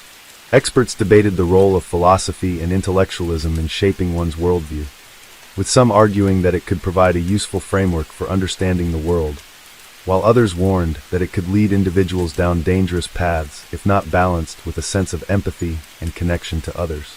The case also raised important questions about the state of mental health services in France, and whether more could have been done to intervene in Hugo's life before he became a danger to others. Many people, particularly those who had suffered from mental health issues themselves, expressed frustration that the system had failed to provide Hugo with the help he so desperately needed. Hugo Lemoyne's sentence was ultimately handed down in 2014, life imprisonment without the possibility of parole. As he was escorted from the courtroom, he remained eerily calm, his face unreadable. He had shown no emotion throughout the trial, and even after his conviction, he seemed detached, as if the verdict meant little to him. In prison, Hugo continued to engage with philosophy, reading books and writing in his journal, though he was said to have become more withdrawn and introspective over time. The murder of Madame Juliette Dupont remained a tragic reminder of the fragility of human life, the hidden struggles that many face, and the dangers of unchecked isolation. Though justice had been served, the case continued to raise difficult questions about society's responsibility to care for its most vulnerable members and the consequences of neglecting those in need of support. For those who knew Madame Dupont, the memory of her gentle nature lived on, even as Hugo's tragic story unfolded as a dark chapter in the history of a city known for its intellectual vibrancy and cultural richness. Story 6. In 2013, Europe was shaken by the criminal case involving a man named Martin Norgaard, a 32-year-old Danish citizen who had been living in the quiet town of Odense on the island of Funen, Denmark. Martin was a former soldier who had served in the Danish military for several years. He was a man who had been widely regarded by his friends and colleagues as quiet, introverted, and seemingly stable, though there had been whispers about his struggles with mental health after his military service. In the weeks leading up to the crime, Martin's behavior had become increasingly erratic. He had recently returned from a deployment overseas, where he had witnessed intense combat. The trauma from his experiences seemed to linger, and Martin began to isolate himself. He withdrew from friends, stopped attending therapy sessions, and spent most of his time at home. Those closest to him noticed subtle changes, his mood swings, his occasional bursts of anger, and his inability to focus. However, no one suspected the depth of his inner turmoil or the devastating event that was about to unfold. On a cold, winter evening in late November 2013, Martin Norgaard committed a brutal murder that would send shockwaves through the small Danish community. His victim was his former girlfriend, 28-year-old Emma Peterson, a young woman who had recently ended their tumultuous relationship. The two had met several years prior and had shared a passionate, albeit volatile, romance.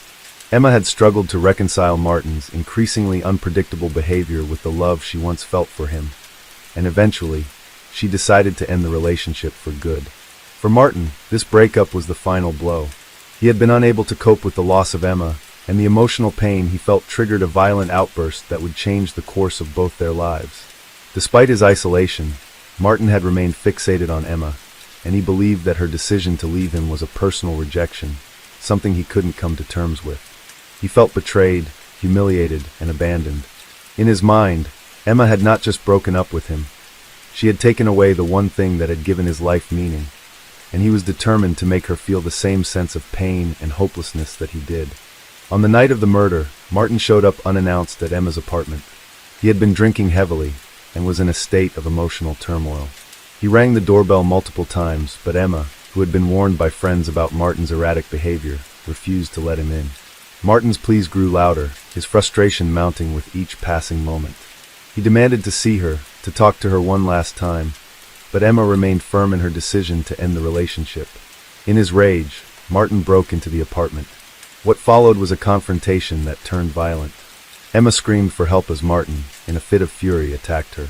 The details of the assault were gruesome, with Emma's cries echoing through the walls of the apartment building. When the police arrived, they found Emma's lifeless body on the floor, her injuries consistent with a brutal struggle. Martin had fled the scene by the time law enforcement arrived, but his fingerprints were found on several surfaces in the apartment, and neighbors reported hearing his angry shouts moments before the attack. The investigation into Emma's death began quickly, with police piecing together the timeline of events. They discovered that Martin had been seen near Emma's apartment in the hours leading up to the murder, and witnesses reported hearing a commotion. The evidence against him was overwhelming, but Martin was nowhere to be found. For days, authorities launched a manhunt across Odense, hoping to apprehend him before he could escape the country. It wasn't until a week later that Martin was finally located in a remote cabin on the outskirts of town. He had been hiding there, disheveled and unwell, barely eating or drinking.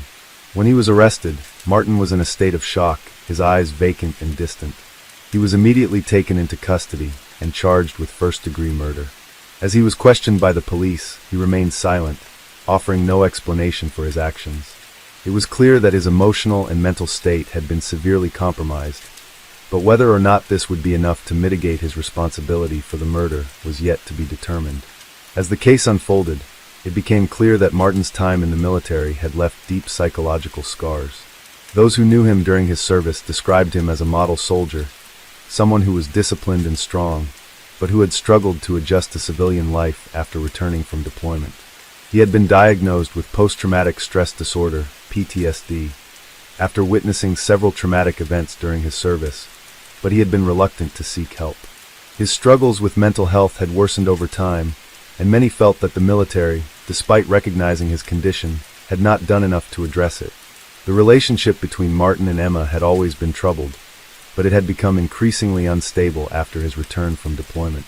Emma had expressed concern about Martin's mood swings and his inability to control his anger, but she had hoped that with time, he would heal. She had even encouraged him to seek therapy, but Martin had refused, believing that he could handle his issues on his own. His growing isolation, coupled with the emotional fallout from their breakup, seemed to push him over the edge, leading to the tragic events of that fateful night. The trial of Martin Norgard began in the spring of 2014, and it was one of the most widely publicized cases in Denmark that year.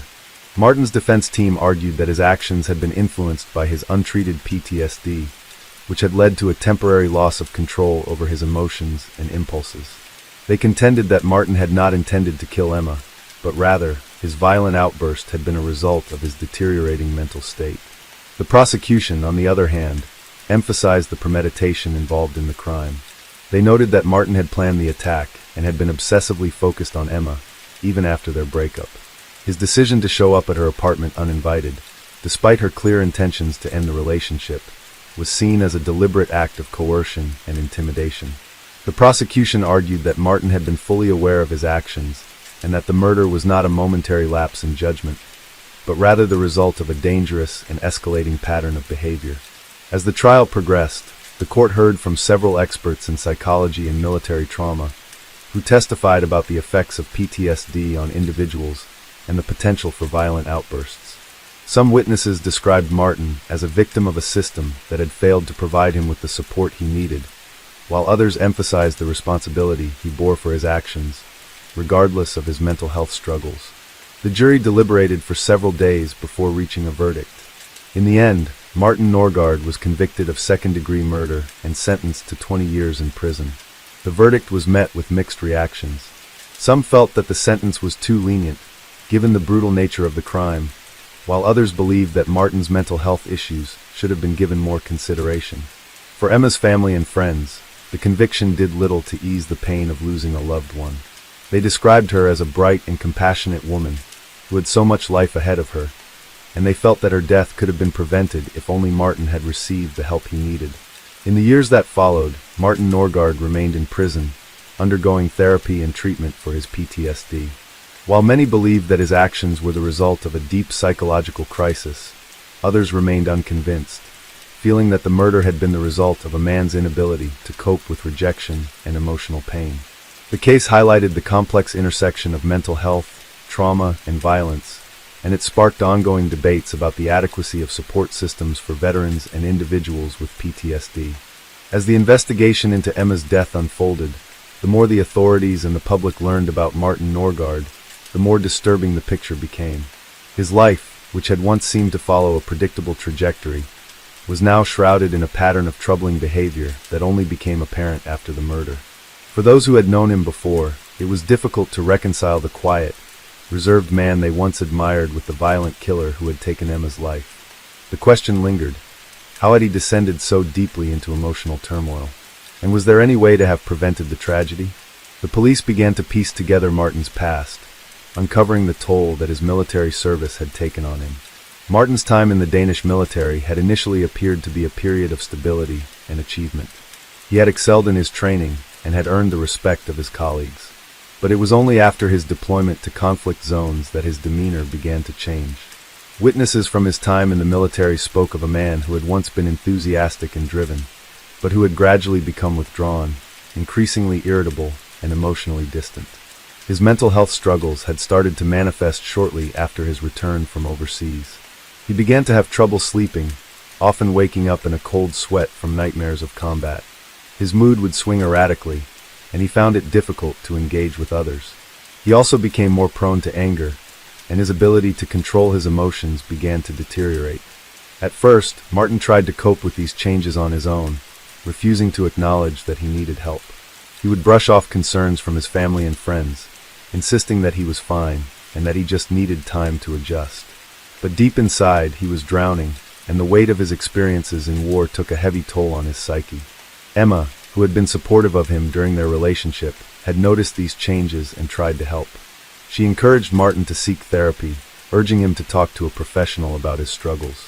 But Martin resisted, dismissing the idea as unnecessary. He believed that seeking therapy was a sign of weakness, and instead, he turned inward, allowing the anger and sadness to fester. As the months passed, their relationship became increasingly strained. Emma felt that she was walking on eggshells, never sure which version of Martin she would encounter. Was it the kind, thoughtful man she had once fallen in love with, or the emotionally volatile person who seemed incapable of processing his pain?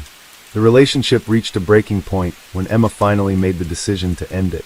She had hoped that this would give Martin the space he needed to heal and get help, but she had also reached a point where her own emotional well-being had become a priority.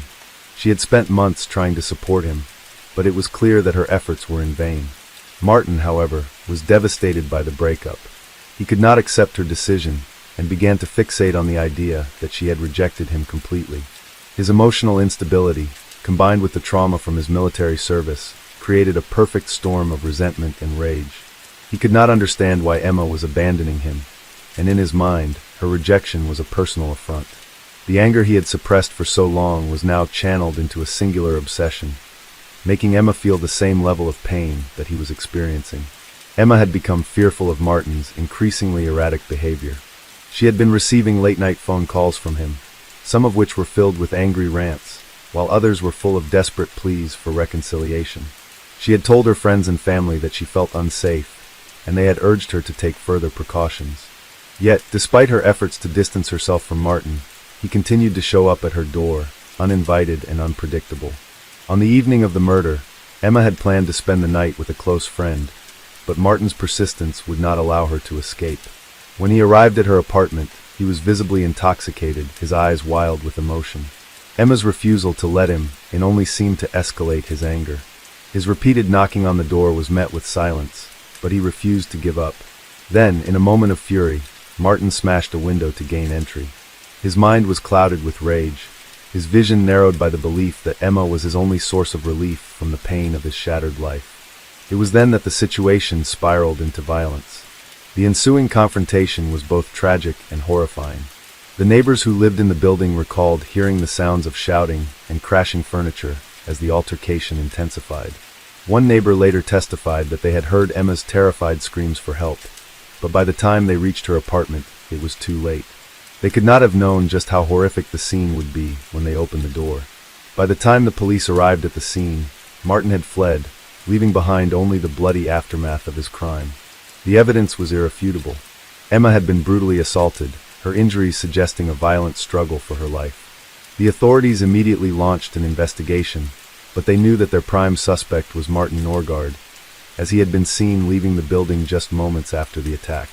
His fingerprints were found on the broken window, and his DNA was found at the scene. The police were able to trace his movements through security camera footage, which confirmed his presence near Emma's apartment shortly before the murder. For several days, Martin was a fugitive.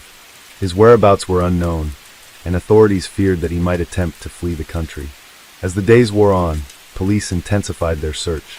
The media caught wind of the case, and news outlets across Denmark began reporting on the murder and the manhunt for Martin Norgard. The country was captivated by the tragic story of a man whose life had once held promise, but who had spiraled into violence as a result of untreated trauma and emotional turmoil. It wasn't until a week later that Martin was apprehended. He had been hiding in a small, isolated cabin in the outskirts of Odense, living in squalor, disoriented and barely coherent. When the police finally found him, he did not resist arrest. Instead, he appeared to be in a state of shock, as though the reality of what he had done had not fully sunk in. He was taken into custody without incident, and upon his arrest, he was transferred to a psychiatric hospital for a thorough evaluation. The psychological evaluation revealed that Martin had suffered from significant post-traumatic stress disorder, PTSD, as a result of his military service, and that his emotional breakdown was a key factor in the events that had unfolded. Experts testified that while PTSD was an undeniable factor in Martin's state of mind, it was not an excuse for his actions. He had made a deliberate choice to confront Emma, and the violent assault had been premeditated in nature. The psychological reports painted a portrait of a man who had been deeply scarred by his experiences, but who had also failed to acknowledge or seek treatment for his mental health struggles. The military's failure to address his PTSD, combined with his emotional instability, had created a dangerous mix. Martin's actions, while deeply influenced by his psychological state, were ultimately his responsibility. He was not the victim, despite the suffering he had endured during his service. Instead, it was Emma, a woman who had simply tried to end an unhealthy relationship, who had paid the ultimate price. The trial of Martin Norgaard was a somber and emotional event, drawing attention to the complex issues surrounding mental health, PTSD, and the responsibility of individuals to take ownership of their actions. The court heard from both the defense and the prosecution, with experts testifying about the role of trauma in shaping behavior and the consequences of untreated mental health issues. The public was divided in their opinions. Some felt that Martin should receive a lighter sentence due to his mental health struggles, while others believed that the brutal nature of the crime demanded a harsh punishment. Ultimately, Martin Norgaard was convicted of second-degree murder and sentenced to 20 years in prison. The verdict was met with mixed reactions, but for Emma's family and friends, it was a bittersweet conclusion to a tragedy that had claimed the life of a beloved woman. The case left many questioning the adequacy of the systems in place to support veterans dealing with PTSD and the devastating consequences of ignoring the signs of mental health struggles. In the aftermath of the trial, the case of Martin Norgaard and the death of Emma Peterson continued to spark intense debate throughout Denmark and across Europe. Many were left grappling with the devastating consequences of untreated mental health issues, especially for military personnel who had been exposed to trauma in the line of duty. While some argued that Martin's PTSD had played a significant role in his actions, others felt that he had chosen to embrace the path of violence rather than seek the help he so desperately needed. In the years following his conviction, Martin's case remained a focal point for discussions about mental health care for veterans. Advocates for mental health reform pointed to Martin's situation as an example of how the system had failed him. They highlighted the lack of adequate mental health services available to veterans transitioning back to civilian life. Despite his obvious struggles, Martin had been unable to access the care that might have prevented the tragedy. Many felt that he had been let down by the very institutions that were supposed to support him. This case drew attention to the gaps in support for soldiers returning from conflict zones, who often struggled with invisible wounds that were not as easily recognized or understood as physical injuries. For Martin, life in prison was a brutal wake-up call. In the years since his conviction, he had begun a slow and painful journey towards self-awareness and understanding. He was enrolled in therapy sessions designed to help him confront the trauma of his military service and the emotional damage he had caused. Over time, Martin began to admit that while his PTSD had exacerbated his actions, it had not been the sole reason for the crime. He had made a choice. He had chosen to let his emotions overpower him, rather than taking the necessary steps to heal. He admitted to himself and to his counselors that his deep feelings of betrayal, humiliation, and anger had clouded his judgment to the point where he was unable to see the human being he was hurting. Emma, the woman he had once loved. While he had never fully reconciled with the horror of what he had done, Martin expressed remorse for the pain he caused to Emma's family, her friends, and his own. He became more open during his therapy sessions, allowing himself to feel the guilt and sadness that had previously been buried under layers of anger. He also began to reflect on how his military experience had shaped his view of the world. Martin had been trained to deal with violence, to fight and survive, but he had never learned how to process the emotions that came with it. He had never been taught how to handle grief, loss, or rejection. The skills needed to navigate those emotions had been missing from his training, and they were not something he had learned to manage as he left the battlefield for civilian life. The only thing he had known was that when confronted with overwhelming feelings, he reacted with anger, a reaction that had now cost him everything. Despite his remorse, Martin's time in prison was not without difficulty. He struggled with loneliness, isolation, and the constant weight of the murder he had committed. His mental health continued to be fragile, and he often found himself in dark, reflective moods. At times, he questioned whether he was deserving of redemption, especially in light of the irreversible damage he had caused. The guilt was overwhelming, but he understood that there was no way to undo the past. All he could do now was work to rebuild his life, one step at a time, and hope that one day, perhaps, he could contribute something positive to society, though he knew that would not erase the pain he had caused. Emma's family, on the other hand, continued to grieve her death.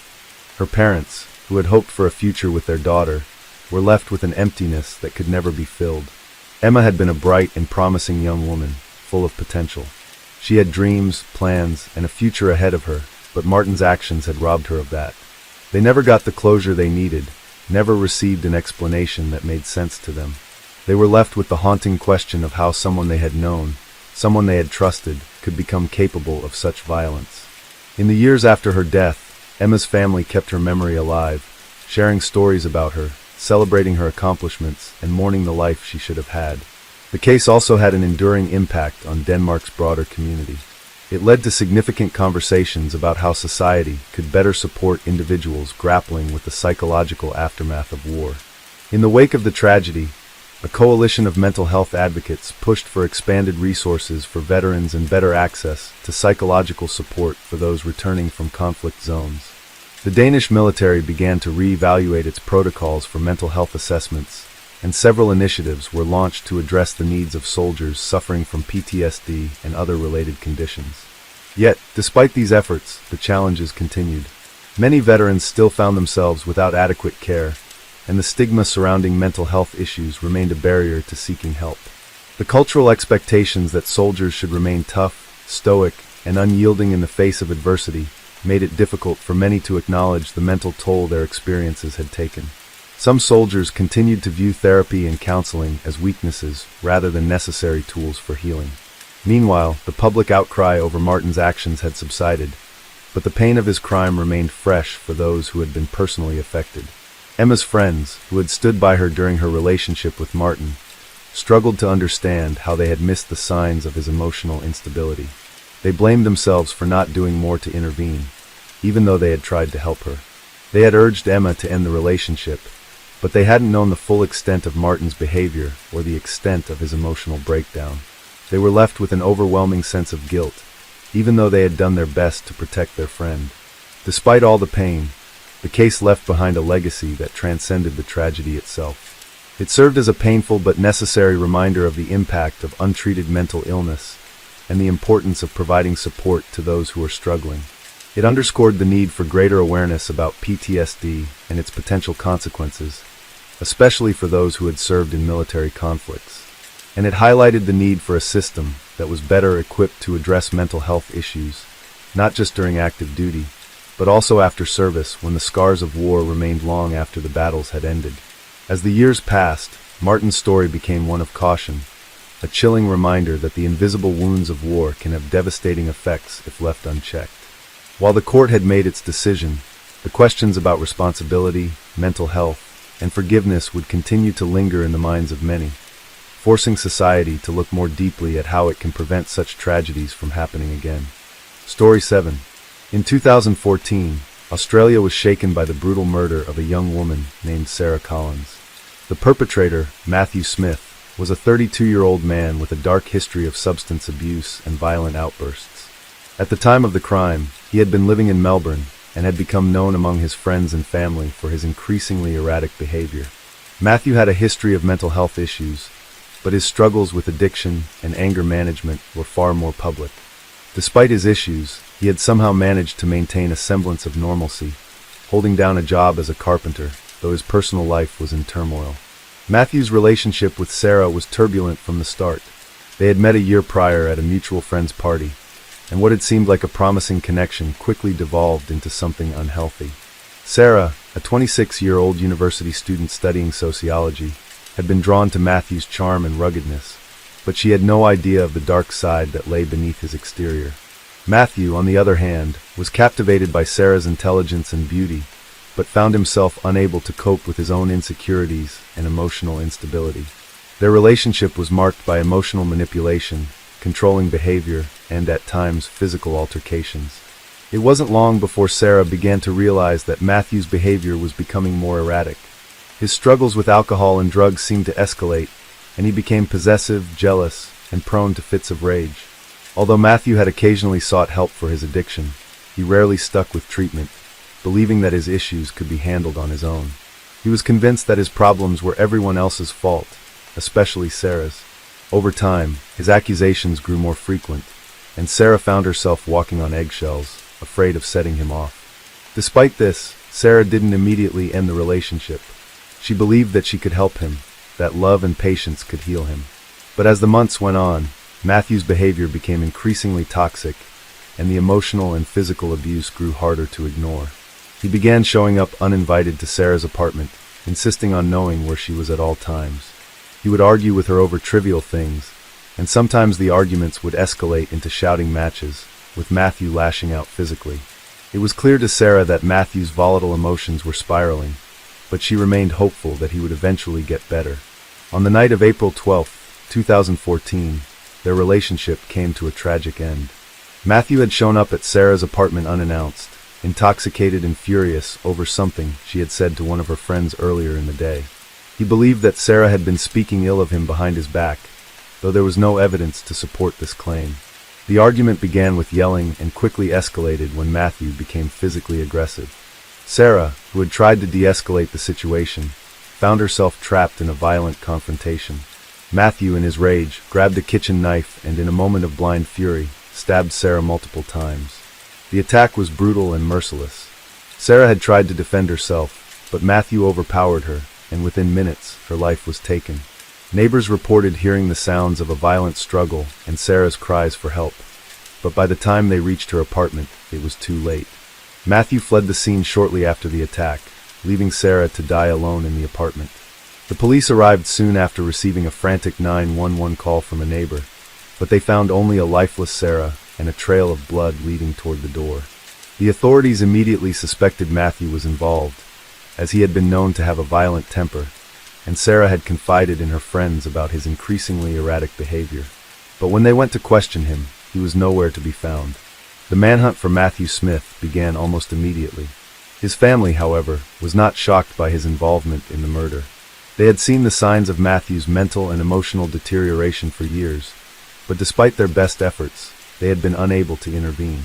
They knew that their son's issues with substance abuse, anger, and emotional instability had made him a dangerous person. Matthew had been to rehab multiple times, but he always relapsed, convinced that he didn't need help. His parents had tried to support him, but they too were powerless in the face of his increasing volatility.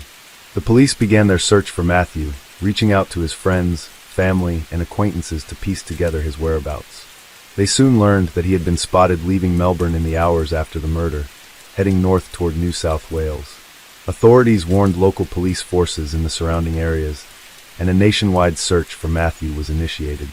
Despite his best efforts to evade capture, Matthew's downfall came just 5 days after the murder.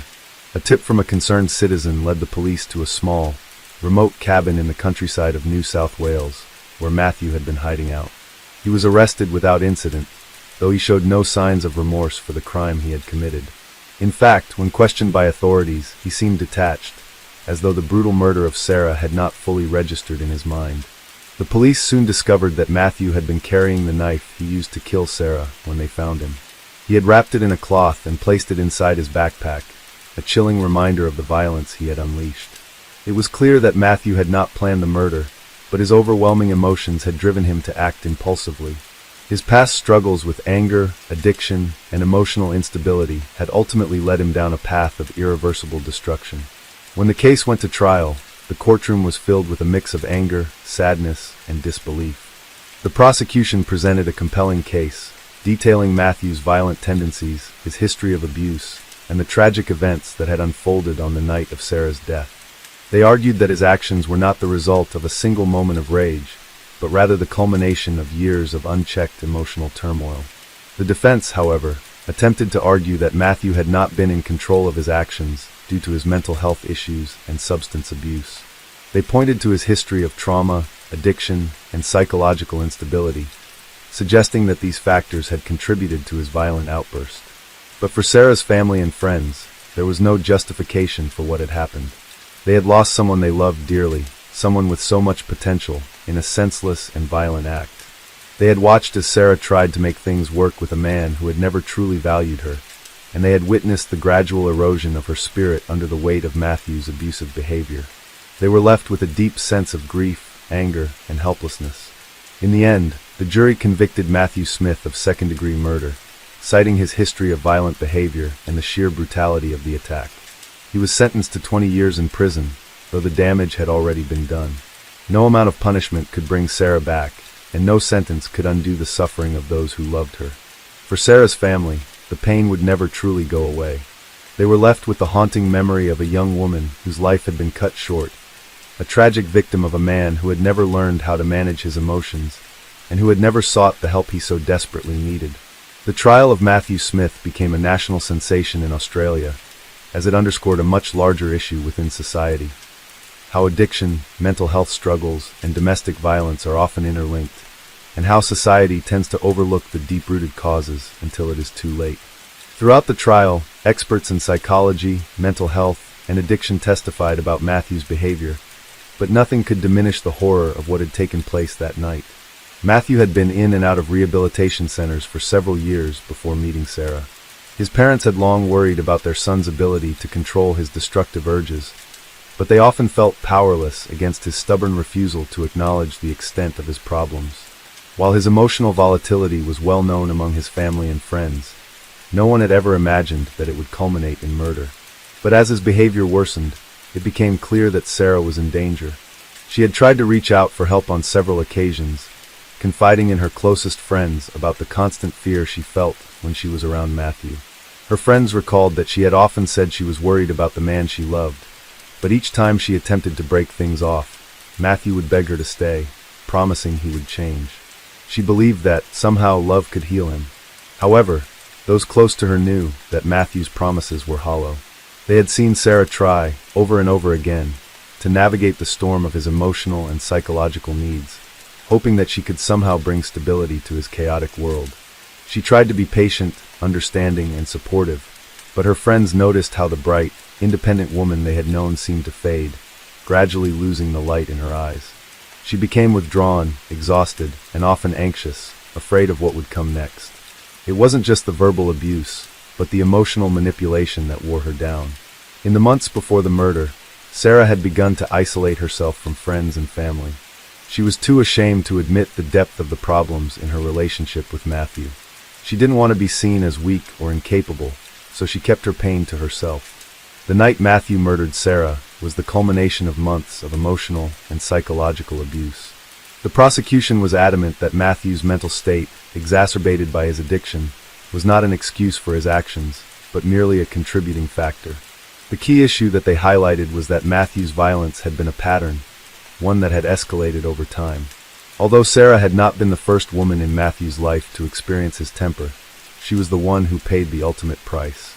His ability to switch from charming to enraged in a matter of moments was something that those around him knew all too well. It was this erratic, unpredictable behavior that made him dangerous. On the night of the murder, Matthew had spent the evening drinking heavily, fueling the destructive emotions that already consumed him. When Sarah attempted to assert her independence and have a conversation about their relationship, Matthew's paranoia and jealousy flared up. He accused her of being unfaithful, even though she had never given him any reason to believe this. In his mind, Sarah was always on the verge of betraying him, and no amount of reassurance could calm his fears. The conversation, which had started as a plea for calm, quickly descended into an all-out argument. It was in this heightened state of emotion that Matthew reached for the kitchen knife. Sarah, in a desperate attempt to protect herself, had tried to shield her body, but Matthew overpowered her, stabbing her multiple times. His rage clouded his judgment, and the physical violence took on a life of its own. He had crossed a line that would be impossible to come back from. And when it was over, he stood over Sarah's lifeless body, his mind seemingly devoid of any sense of what he had just done. Matthew's flight after the murder was not one of guilt, but of fear. He was terrified of facing the consequences of his actions, but even more so, he was consumed by the idea that he had finally lost control in the most devastating way. For several days, he wandered the countryside, moving from town to town, trying to outrun the reality of what he had done. But as the investigation moved forward, Matthew could not hide for long. His family, too, was complicit in his escape for a short time, as they had failed to inform the authorities of his whereabouts. His mother, who had long been in denial about his dangerous tendencies, had begged him to turn himself in. But her pleas fell on deaf ears, as Matthew continued to believe that he could somehow evade capture. The police tracked him down after an anonymous tip led them to a small town just outside of New South Wales. Matthew had been hiding out in a cabin, living in a state of emotional disarray. When the officers arrived, they found him in a state of confusion, his disheveled appearance reflecting the turmoil he was experiencing inside. The arrest was made with minimal resistance, but Matthew's silence during his questioning was unnerving.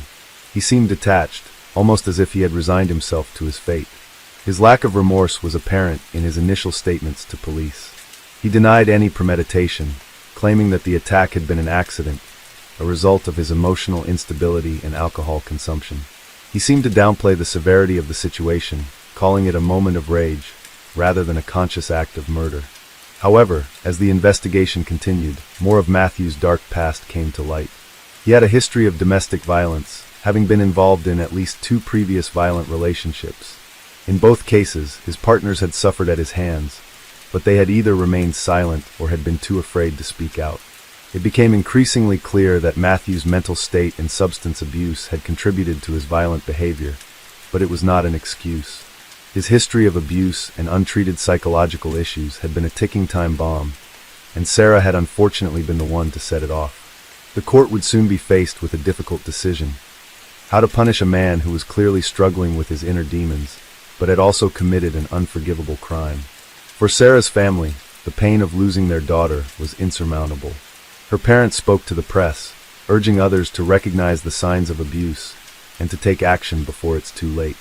They hoped that Sarah's tragic death would raise awareness about domestic violence and mental health, and that it would serve as a catalyst for change. But no matter how much attention her case brought to these issues, it could never bring Sarah back. Her life had been cut short, and her family's world was shattered by the violent actions of a man who, despite all the help he had been offered, had never been able to control his anger. As the months passed, the fallout from Sarah Collins' tragic death continued to reverberate through the community. Her family, while struggling to cope with the overwhelming grief of losing their beloved daughter, became vocal advocates for raising awareness about the dangers of domestic violence and the importance of addressing mental health issues. They were determined that Sarah's death would not be in vain, that the story of her life and the violent end she had suffered could ignite change. Sarah's mother, who had never imagined that her daughter would be in such a situation, became a tireless campaigner for domestic violence survivors. She spoke out about the manipulation and coercion that often accompanies emotionally abusive relationships, encouraging other victims to seek help before it was too late. She recounted the difficult conversations Sarah had had with her about Matthew's controlling behavior, her fear of him, and her attempts to hide the bruises that were becoming more frequent as the months went by. Her mother's heartache was palpable as she spoke to the media, and through her voice, the public began to understand how Sarah's story was not an isolated incident, but a part of a much larger, often hidden epidemic of domestic abuse. Her father, too, joined the effort, calling for more resources to be made available for both victims and perpetrators of abuse. He had watched, helplessly, as his daughter had tried to balance love for someone she believed could change with the reality of the violence that had been building over time. He admitted in interviews that, like many fathers, he had always believed he could protect his children from harm, but in this case, he was unable to protect Sarah from the very person she had loved.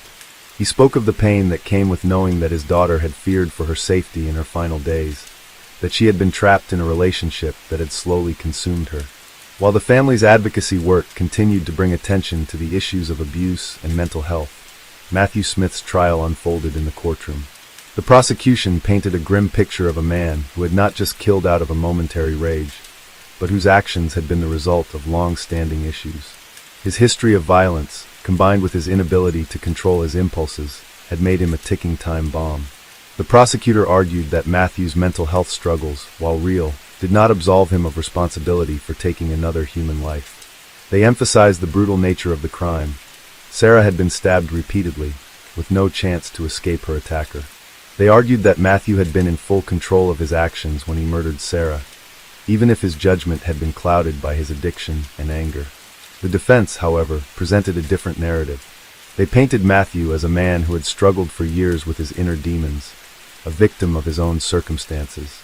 They claimed that his mental health issues and addiction were a significant factor in the murder, and that he was not entirely responsible for his actions. The defense team called for leniency, suggesting that Matthew's troubled past and history of trauma should be considered when determining his sentence. They described his life as a constant battle, one that had taken a toll on his mental well-being, making it difficult for him to make rational decisions during the moments leading up to Sarah's death. As the defense rested, the jury was left with the difficult task of determining Matthew Smith's fate. The evidence against him was overwhelming, and the nature of the crime itself left little room for doubt. However, the defense's arguments about Matthew's mental state and his struggles with addiction could not be ignored. The question that lingered in the minds of the jurors was whether he was fully aware of the consequences of his actions, or whether his violent outburst was the result of a lifetime of unchecked emotional trauma and substance abuse. After several days of deliberation, the jury returned with a verdict. Matthew Smith was found guilty of second-degree murder. The jury had concluded that, while his mental health issues and addiction played a significant role in his actions, they did not excuse the brutal way in which he had taken Sarah's life. They found that, in that moment, Matthew had been fully aware of the harm he was causing, and therefore he was responsible for her death. When the judge sentenced Matthew, there was a heavy silence in the courtroom. The Collins family sat in the front row, their faces a mix of exhaustion and sorrow. The sentence was 22 years in prison, a reflection of the severity of the crime, but also taking into account the mitigating circumstances surrounding Matthew's mental health. As the gavel came down, Sarah's family quietly filed out of the courtroom, their grief still fresh, their pain still raw. While they knew that justice had been served in some form, it did little to ease the emptiness they felt knowing that Sarah would never walk through their door again. Matthew's sentence was just one part of the story, but for Sarah's family, it was only a small step toward healing. There was no true closure in the sense that would restore their family, but through their advocacy work and their willingness to speak out about Sarah's life, they began to feel that her death could serve as a catalyst for change. They joined forces with several domestic violence organizations, lobbying for more support for victims of abuse and for stronger laws to protect those who were most vulnerable. The death of Sarah Collins had sparked a movement, one that was rooted in her memory, but was also dedicated to saving lives. Though Sarah was gone, her legacy lived on in the work her family and friends carried forward. Her death was not just a tragic loss of life. It was a stark reminder of the silent suffering that many people endure in abusive relationships. For those who were still trapped in similar situations, Sarah's story would become a symbol of hope, a call to seek help before it was too late. Sarah's voice, though silent, continued to echo, urging others to break free from the chains of abuse and to find a way to live without fear. The road to healing for Sarah's family was long and painful, but through their tireless work, they began to find meaning in their loss. They knew that the journey ahead would be fraught with difficulty, but they were determined to ensure that Sarah's memory lived on in a way that honored her life and her fight for peace. And in that way, perhaps Sarah's death could be the catalyst for the kind of change that might prevent another family from experiencing the same pain they had endured.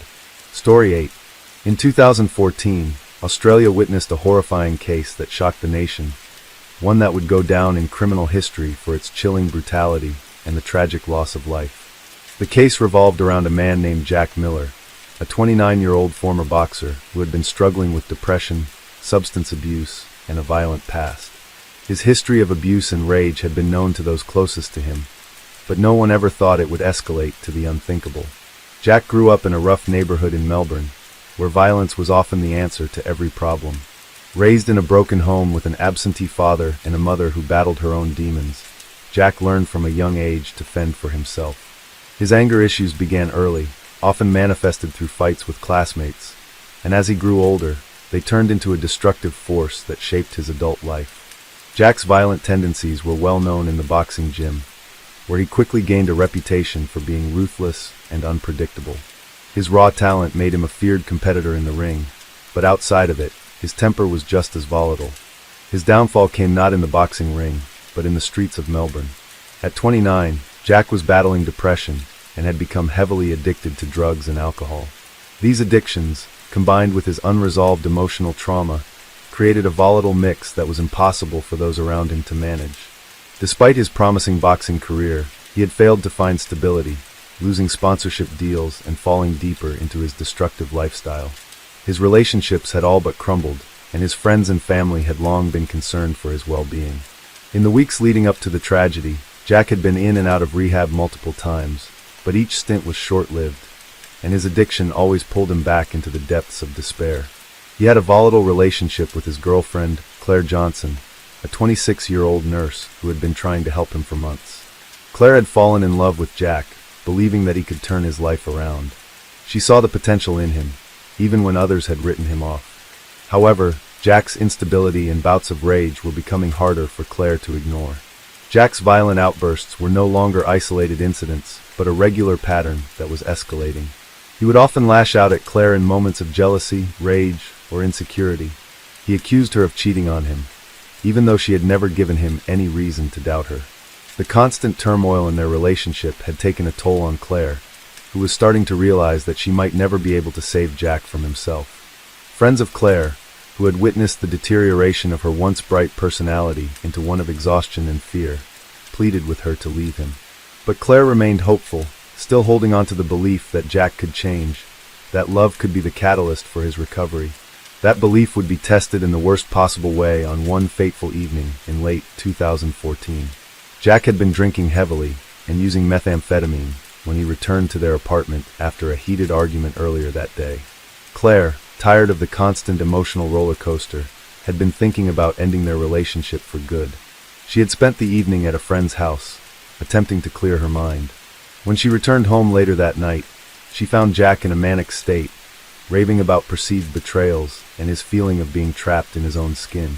As the night wore on, Jack's paranoia and aggression grew more intense. Claire tried to calm him down, but her efforts only seemed to enrage him further. The argument quickly spiraled out of control, and in a blind fit of rage, Jack grabbed a nearby kitchen knife. The weapon, so simple and innocuous in nature, became the instrument of Claire's tragic death. He stabbed her repeatedly, with the violence of the attack reflecting the deep-seated anger and hurt that Jack had been carrying for years. In the aftermath, Jack's reaction was chillingly detached. When the police arrived at the scene, they found Jack standing over Claire's lifeless body, covered in blood. His demeanor was eerily calm, almost as if he had been in a trance. He showed no remorse for what he had done, his mind clouded by drugs and his own mental state, but it was clear that he understood the gravity of the situation. As the officers took him into custody, Jack was silent, offering no resistance. The investigation revealed a tragic portrait of a man whose life had spiraled out of control. Jack had been a ticking time bomb, and the violence he unleashed that night was the inevitable outcome of his untreated mental health issues, addiction, and history of abusive behavior. The police learned that Claire had attempted to end their relationship several times, but Jack had convinced her to stay, promising that he would get help. She had made it clear to her friends and family that she feared Jack's instability, but she had continued to hold on to the hope that one day he would change. As the details of the crime came to light, the community was left reeling from the brutality of the act. Jack Miller's story was not one of a man driven by a single moment of rage, but a story of years of unresolved issues and escalating violence that had finally culminated in the most horrific of outcomes. Claire Johnson's death was a stark reminder of how untreated mental health issues and addiction could destroy not just the person suffering, but everyone around them. The trial of Jack Miller in early 2015 was a media sensation. The defense team argued that Jack's mental state, compounded by his substance abuse, meant that he was not fully aware of the consequences of his actions. They portrayed him as a man who had never been given the proper tools to deal with his anger and depression. They painted a picture of a man who had been failed by society, a victim of his own demons. The prosecution, however, argued that Jack's past behavior, including numerous instances of violence and threats, showed a clear pattern of escalating aggression that could not be attributed solely to his addiction. They emphasized that the brutal nature of the attack on Claire, as well as his complete lack of remorse afterward, indicated that this was not an impulsive crime, but one that had been building for some time. The jury deliberated for days, weighing the factors of Jack's mental health and addiction against the severity of the crime. They ultimately found Jack Miller guilty of manslaughter due to diminished responsibility. He was sentenced to 12 years in prison, a decision that left Claire's family devastated. They struggled to understand how someone could take the life of a kind, loving person like Claire and be given such a relatively light sentence. For them, the punishment seemed insufficient compared to the loss they had endured. Jack Miller's conviction and sentence sparked debates across Australia about the intersection of mental health, addiction, and violent crime. Many felt that the justice system had failed to hold Jack fully accountable for his actions, while others argued that his history of trauma and addiction should have been considered more heavily. Nonetheless, the case highlighted the importance of early intervention for those struggling with mental health issues and addiction, and how failure to address these problems can have devastating consequences. For Claire's family, there was no closure, only the long, painful journey of trying to pick up the pieces of their lives. They would never get to see Claire marry, have children, or live the full life she had dreamed of. Instead, they were left with the haunting memory of a vibrant young woman taken too soon by the violence of a man who had never learned to control his anger. As Jack Miller's trial progressed, more details about his past came to light, shedding light on the troubled history that had ultimately led to Claire's tragic death. The courtroom was filled with tense moments, as Claire's family and friends sat in the front row, their faces marked with a mix of disbelief and sorrow. For them, each piece of evidence painted a grim picture of a relationship that had been plagued by abuse and deceit. The prosecution began by presenting a series of testimonies from friends and family members who had witnessed the deterioration of Claire's relationship with Jack. One close friend, Sarah Evans, described how she had watched Claire slowly withdraw from her social circle as she became more and more isolated. Claire had always been a kind and vibrant person, but over the past year, Sarah noticed a significant change. She described Claire as often tired and anxious, with bruises on her arms that Claire tried to hide. Sarah recalled one conversation in which Claire had confided in her about Jack's increasingly erratic behavior, but Claire had been reluctant to call the relationship off. "I don't think he can help it," Sarah remembered Claire saying, her voice heavy with sadness. "He's just really lost. He's not a bad person, he just doesn't know how to deal with his anger." Sarah had pleaded with Claire to seek help, to talk to someone about what she was going through, but Claire always seemed to make excuses for Jack's behavior. "He's better when he's sober," Claire would say, or "he's just had a rough time lately. He loves me, I know he does." But as the months went by, Jack's outbursts became more frequent and more violent. Friends and family tried to reach out, but they were too late. The web of manipulation that Jack had created around Claire had made it nearly impossible for her to see that she was in a dangerous situation. The defense team, however, tried to argue that Jack's violent behavior was a result of his mental health struggles and addiction. They presented expert witnesses who testified that Jack's childhood, marked by neglect and abuse, had left deep scars on his psyche. His addiction to methamphetamine had exacerbated these issues, making it nearly impossible for him to control his emotions when under the influence. The defense painted Jack as a broken man, a victim of his past, whose uncontrollable rage had led him down a dark path. One psychiatrist who had been consulted by the defense argued that Jack's actions on the night of Claire's death were the result of a dissociative episode caused by his severe addiction. He claimed that Jack had been trapped in a mental state that left him unable to make rational decisions. The psychiatrist emphasized that Jack had been struggling with intense feelings of abandonment and shame, which had built up over years of unresolved trauma. They suggested that the methamphetamine had clouded his judgment, making it nearly impossible for him to distinguish right from wrong at the time of the crime.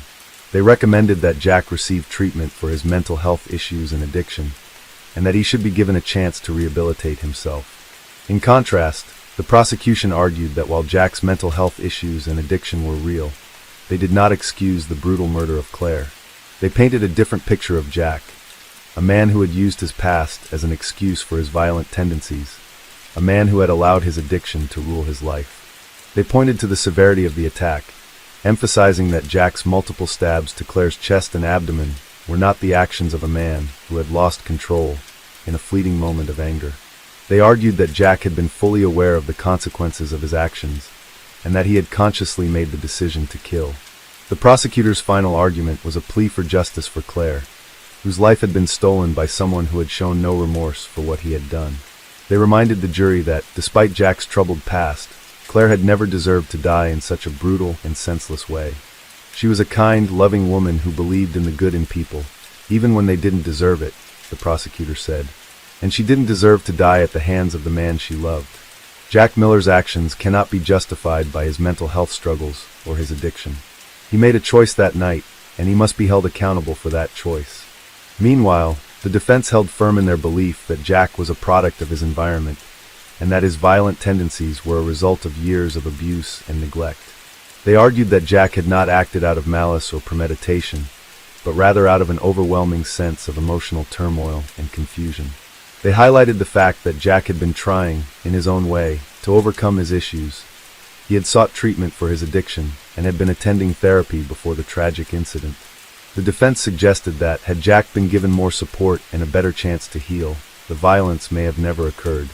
Throughout the trial, Jack sat silently in the defendant's chair, his face expressionless, his eyes fixed on the floor. At times, he appeared lost in thought, as though he were disconnected from the reality of the courtroom. But at other moments, the anger inside him seemed to resurface, his jaw tightening as the prosecution described the pain and suffering he had caused. There was no outburst, no emotional breakdown, only the eerie silence of a man who had committed an unforgivable act. As the trial entered its final stages, the jury was left with the daunting task of determining Jack Miller's fate. The evidence of his violent tendencies was overwhelming, but the arguments of the defense regarding his mental state and addiction left the jury with difficult questions to answer. Could Jack be held fully accountable for his actions, given his mental health struggles? Or was he truly a victim of his past, someone who had been driven to violence by forces beyond his control?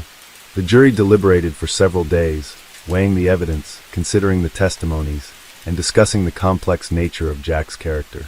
They knew that their decision would have far-reaching implications, not only for Jack, but also for the family and friends of Claire, who had suffered unimaginable loss.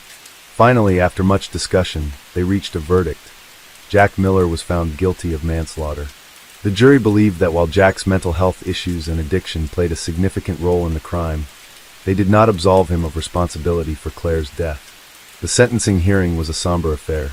Claire's family had hoped for a harsher sentence, one that would reflect the brutality of the crime and the pain they had suffered. But the judge, taking into account Jack's mental health history and the mitigating circumstances, handed down a sentence of 15 years in prison. The decision was met with mixed reactions. Claire's family was devastated, feeling that Jack's punishment did not match the severity of his actions. But they were determined to honor Claire's memory, and in the face of this injustice, they vowed to continue speaking out against domestic violence and addiction, hoping to prevent another family from experiencing the same heartbreak they had endured. For Jack, the long road ahead in prison would not be one of redemption. His time behind bars would be a chance for him to reflect on the choices he had made. But for Claire's family, it would never bring their daughter, sister, and friend back. Claire Johnson's life had been tragically cut short by a man who had been given every chance to change, but ultimately chose to destroy the person who loved him most. Her story would remain a warning to others about the destructive power of addiction, anger, and unresolved trauma, and a testament to the importance of recognizing the signs of abuse before it was too late. In the years that followed Jack Miller's conviction, the tragic murder of Claire Johnson remained a topic of discussion throughout the local community. Claire's death was more than just a headline or a case file. It became a symbol of the dangers of untreated mental health issues, addiction, and the often hidden violence that can erupt in relationships.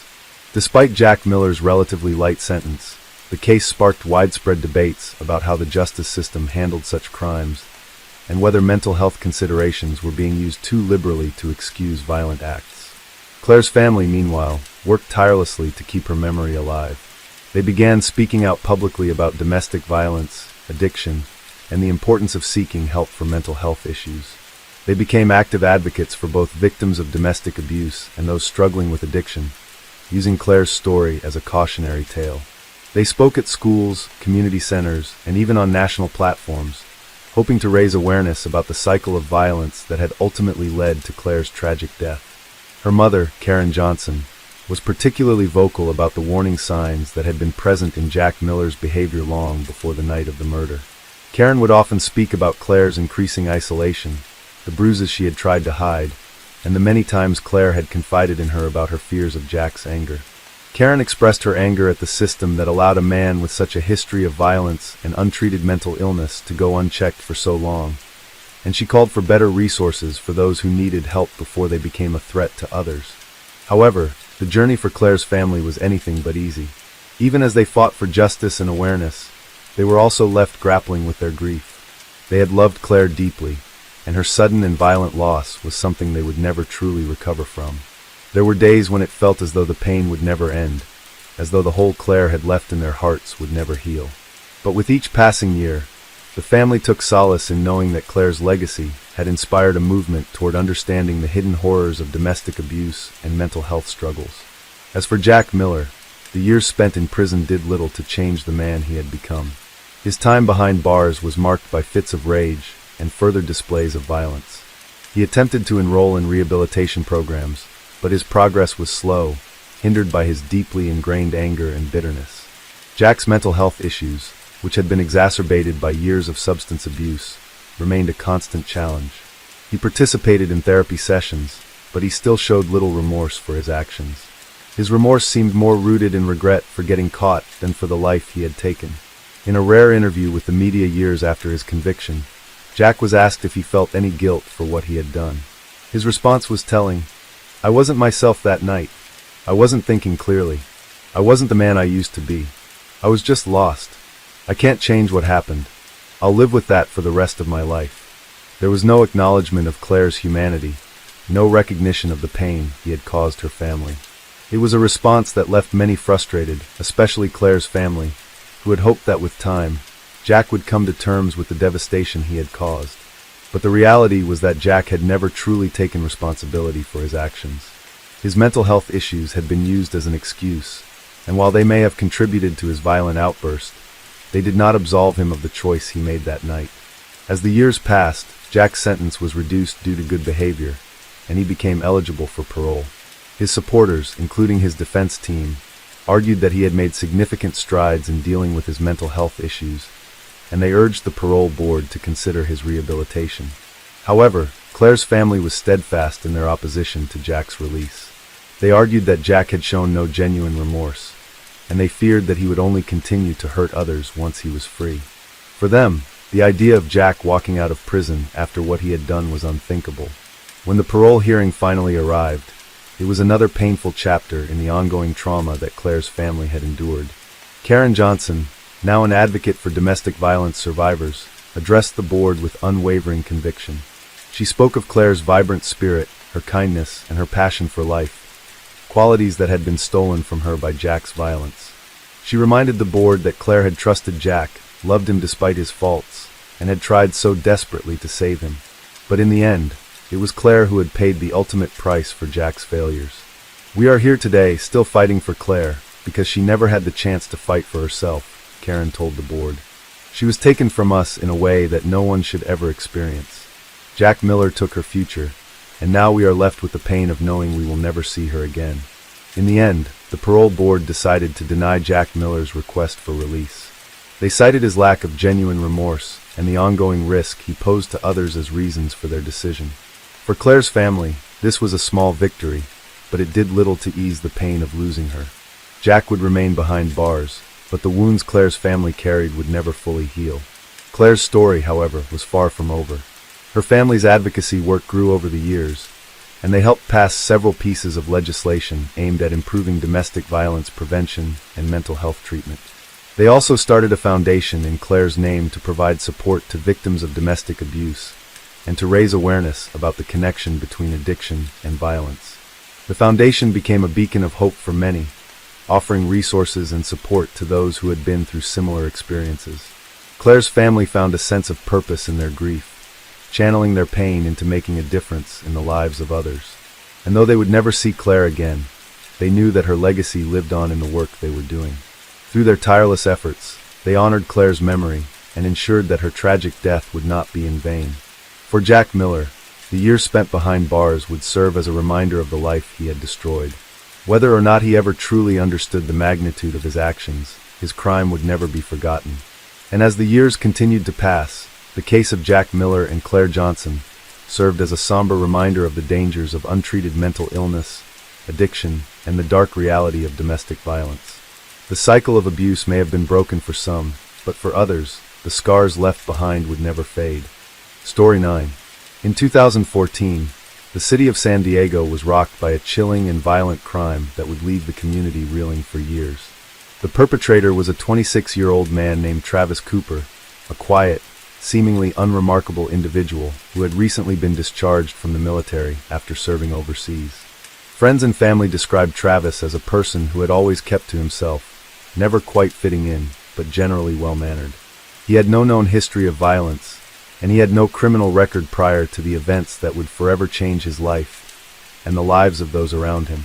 Travis had returned from his deployment in the Middle East a few months prior, visibly changed. While his military service had been a source of pride for his family, it seemed that the war had left deep scars on his psyche. He had difficulty adjusting to civilian life, and his relationships, both with his family and his few friends, began to deteriorate. Travis struggled with intense feelings of anger, disconnection, and anxiety, which often led to outbursts of frustration. The once calm and reserved man had turned unpredictable and volatile, especially when faced with stress or triggers from his time in combat. Despite his internal struggles, Travis continued to live in the same apartment complex in the heart of San Diego. His neighbors often described him as quiet, rarely interacting with others. But those who had been close to him before his deployment started noticing a disturbing change in his behavior. He withdrew even more, spending most of his time alone in his apartment. He would drink heavily on weekends, and his temper would flare at the smallest provocation. It wasn't long before his mental health deteriorated further, with Travis becoming increasingly paranoid and distant. On the evening of July 15, 2014, the quiet suburban neighborhood where Travis lived was shattered by a brutal and senseless murder. The victim was a 24-year-old woman named Emily Parker, a kind and outgoing individual who worked as a nurse at the local hospital. Emily was known for her compassion and selflessness, always putting others before herself. She had grown up in San Diego and was beloved by everyone who knew her. Emily had recently started dating Travis, a relationship that had been growing over the last few months. At first, her friends were hesitant about the pairing, given Travis's increasingly erratic behavior, but Emily was determined to help him, convinced that his struggles were a result of his time in the military. It was on that fateful evening that Emily's efforts to reach out to Travis would ultimately cost her life. Around 9:30 p.m., a loud commotion was heard coming from Travis's apartment. Neighbors who were in close proximity to his unit reported hearing shouting, followed by the unmistakable sound of furniture being overturned. Then, complete silence. Some neighbors went to investigate, but Travis's door remained shut. A few hours later, when the police arrived at the apartment complex in response to a 911 call made by a concerned neighbor, they found Emily's body inside Travis's apartment, lying in a pool of blood. Emily had been brutally murdered. Her throat had been slashed, and multiple stab wounds covered her torso. The sheer brutality of the attack left investigators stunned. The scene suggested a crime of intense emotion, rage, hate, or deep personal conflict. As officers began their investigation, one of the first leads they pursued was Travis Cooper. It wasn't long before they found that Travis had been the last person to see Emily alive. When the police arrived at Travis's apartment, they found him sitting motionless in his living room. His clothes were stained with blood, and he appeared disoriented and dazed. At first, Travis didn't respond to questions from officers. His eyes glazed over as if he were in a trance. When the police asked him about Emily, Travis simply said, "She's gone. I didn't want it to happen. I didn't mean to do it." A search of Travis's apartment revealed a grim scene. In addition to Emily's body, the apartment was filled with military memorabilia, weapons, and bottles of alcohol. It became clear that Travis had not been in a stable state of mind, and the investigation quickly pointed to the possibility of a crime influenced by his mental health struggles. As the investigation into the murder of Emily Parker continued, detectives uncovered a series of unsettling details about Travis Cooper's recent life. His military records showed a history of untreated post-traumatic stress disorder, PTSD, and a series of unresolved mental health issues stemming from his deployment. Travis had sought therapy briefly while in the service, but he had not followed through with treatment after his return to civilian life. It seemed that the pressure of adjusting to life outside the military, combined with his worsening mental health, had pushed Travis into a violent spiral. Friends of Emily and Travis reported that the two had argued intensely earlier that evening, with Emily expressing concern over Travis's growing instability and his refusal to seek help. It was during this argument that things escalated, leading to the tragic events that would unfold within the confines of that apartment. The police learned that Travis had been spiraling for weeks before the murder. Emily had become increasingly worried about his behavior, especially his violent outbursts and erratic mood swings. She had even suggested that he return to counseling, but Travis rejected the idea, convinced that he could handle everything on his own. According to Emily's friends, she had tried to comfort him, to help him work through his issues, but she was afraid that his mental state had deteriorated beyond repair. Emily's last words, as reported by a neighbor who overheard part of the argument through the thin walls of their apartment, were filled with fear and desperation. She begged Travis to stop drinking and to talk to her, but Travis was beyond reasoning. In his mind, Emily was a reminder of the life he could never have, a life free from the horrors of war. He blamed her for pushing him to confront his demons, believing that her attempts to help him were futile and that she could never truly understand what he had been through. It was in this irrational state of mind that he turned violent, driven by the pain of his past and the overwhelming weight of his mental illness. The police were quick to arrest Travis Cooper, charging him with first-degree murder. In the following weeks, the case would draw national attention, not only for the brutality of the crime, but for the deeper issue it highlighted: the struggles of veterans returning home from war and the mental health crises they often face. In the months leading up to his trial, there was a growing outcry from both the public and mental health advocates, who called for better support systems for veterans suffering from PTSD and other mental health disorders. Many argued that while Travis's actions were inexcusable, they were also a tragic result of a system that had failed him. As the legal process unfolded, Travis Cooper's defense attorneys painted a picture of a man deeply broken by his experiences in the military. They argued that his actions, though horrifying, were a direct result of untreated PTSD, a mental health condition that had been ignored for far too long. His attorneys presented expert testimony from psychiatrists who spoke about the severe impact that combat had on Travis's mental health. They emphasized his struggles with hypervigilance, nightmares, and the overwhelming sense of guilt that came from his time serving overseas. His legal team claimed that these factors, combined with his alcohol abuse, had driven him to a state of temporary insanity during the murder. Despite the defense's argument, the prosecution remained firm in their stance that the murder was a result of Travis's inability to control his violent impulses, not just his mental health issues. They pointed to the brutal nature of the crime, how Travis had not only killed Emily, but had also mutilated her body with a series of stabs after slashing her throat. The sheer rage displayed during the murder indicated a level of premeditation and personal animosity that went beyond any mental health diagnosis, the prosecution argued. Emily's family, who had been at the center of the case since the moment they received the call about her death, had a very different perspective on Travis's mental health. For them, Emily's life had been violently taken, and there was no way to bring her back. In the months leading up to the trial, the case garnered significant media attention. Local news outlets regularly covered the progress of the investigation, offering updates on Travis's psychological evaluation and the ongoing debates about how PTSD should be factored into criminal trials. Emily's family, while devastated by the loss of their daughter, was determined to see justice served. They hired a high-profile attorney to represent them in the case, and made sure to speak out about their feelings on the defense's attempts to shift the blame onto mental illness. The family also expressed frustration with the system that had failed Travis. "I understand that PTSD is a serious issue," Emily's father, Robert Parker, said in an interview, "but it doesn't give anyone the right to take another person's life. It's no excuse. My daughter is gone, and we'll never get her back." He had opportunities to seek help. He had people who cared for him, including Emily. But instead, he chose to hurt her. Robert's words were echoed by Emily's mother, who spoke of the warmth and light that Emily had brought into the world, and how the tragedy of her loss had shattered their family. The Parkers expressed their heartbreak, not only for their daughter, but also for the fact that Travis had been allowed to spiral so far without intervention. Emily's mother, Christine, made it clear that, while they had compassion for the struggles that Travis had endured, it did not erase the fact that Emily was the one who had paid the ultimate price. For Travis, the trial was an emotionally tumultuous experience. While he was not entirely incapable of understanding the magnitude of his actions, his defense attorneys argued that his state of mind at the time of the murder made it impossible for him to form the intent required for a first-degree murder conviction.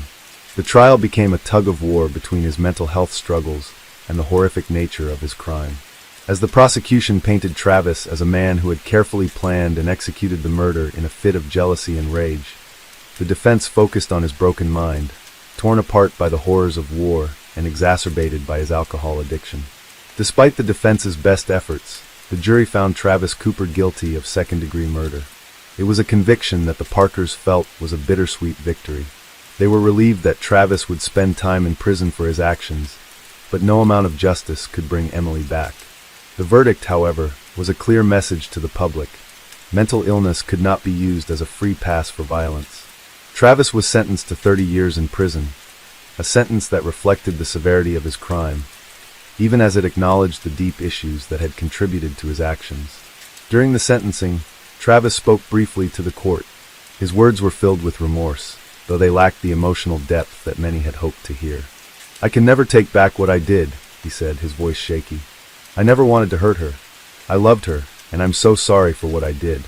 I don't deserve forgiveness, but I wish I could undo it. I couldn't control it.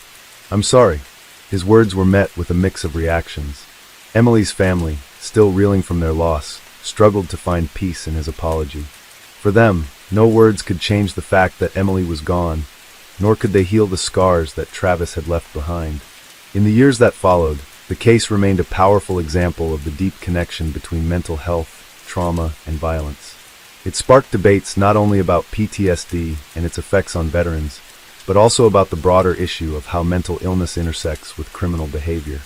While many veterans like Travis struggled in silence, their battles were often invisible to the public, and the long-lasting effects of war went unaddressed. Travis's time in prison was marked by continued struggles with his mental health. He was placed in a psychiatric unit within the correctional facility, where he received ongoing therapy and treatment for his PTSD. But even in the controlled environment of the prison, Travis continued to battle with the demons that had driven him to commit the unspeakable act. While some believed that he showed genuine remorse, others questioned whether he would ever truly understand the consequences of his actions. For the Parker family, their healing process was slow and painful. Emily's death left a hole in their hearts that could never be filled, but they remained determined to honor her memory by speaking out about domestic violence, mental health, and the importance of support systems for individuals struggling with trauma. Through their advocacy work, they helped raise awareness about the challenges faced by veterans returning home from war, and they pushed for better mental health resources for those in need. Their grief, while immeasurable, became a driving force in their mission to prevent other families from experiencing the same devastating loss. Travis Cooper's story, like so many others, was a reminder of the complexities that surround mental illness, violence, and the consequences of untreated trauma. In the end, it was a tragedy that no one could truly explain, but one that left an indelible mark on the lives of those involved, both the victim and the perpetrator. The years following the trial of Travis Cooper saw continued discussions around the complicated intersection of military service, mental health, and criminal justice. While Travis served his prison sentence, efforts were ramping up across the United States to address the alarming rates of PTSD and suicide among veterans, particularly those returning from combat zones. There was a growing recognition that the military often failed to properly care for those who served, leaving many veterans to fend for themselves in a civilian world that did not understand their struggles. Travis became one of many faces of this problem. His case highlighted how untreated PTSD could manifest in violent ways, but it also served as a reminder of the trauma that so many veterans carried with them long after they left the battlefield. His case was brought up time and time again in debates about how society, and specifically the government, handled the mental health of military personnel. Some advocates believed that Travis's crime was a direct result of a systemic failure, one that failed to provide adequate support to men and women who had risked their lives abroad, only to return home to face an entirely different battle, one within their own minds. These voices, along with the Parker family's ongoing advocacy, pushed for the expansion of programs designed to help soldiers transition back into civilian life. However, for the Parker family, their pain remained fresh. Emily's absence left a hollow space in their lives, a constant reminder of what had been taken from them. The healing process was long and painful, and no amount of media attention or advocacy could bring Emily back.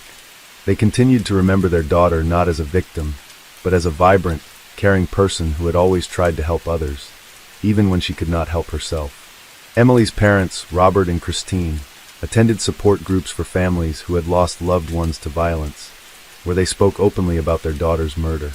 They became advocates for victim rights, pushing for justice and greater awareness about the psychological toll that trauma could take on individuals. The idea of forgiveness had been a contentious one for the Parkers throughout the trial and its aftermath. While they felt a sense of justice with Travis's conviction, they could not deny the humanity of the man who had taken their daughter's life. Christine Parker, in particular, struggled with the concept of forgiveness, feeling as though it would somehow diminish the significance of Emily's life and the brutality of her death. Yet, over time, she found herself drawn into a larger conversation about the cycle of violence and healing, and the realization that forgiveness could also be part of the healing process for them. Robert Parker, in a public interview some years after the trial, expressed a sentiment that resonated with many who had followed the case. "Forgiving him doesn't mean we forget what happened," Robert explained. "It doesn't bring Emily back. It doesn't change the reality that she's gone. But I think it's something we have to do for ourselves in order to find some peace. We've already been through hell, and the bitterness of hatred won't help anyone. It's a way for us to move forward, even when the pain never really goes away." In prison, Travis was not without his own struggles. The psychological toll of his crime weighed heavily on him, and his mental state did not improve in the years following his conviction. He spent much of his time in the psychiatric ward, receiving therapy, medications, and counseling.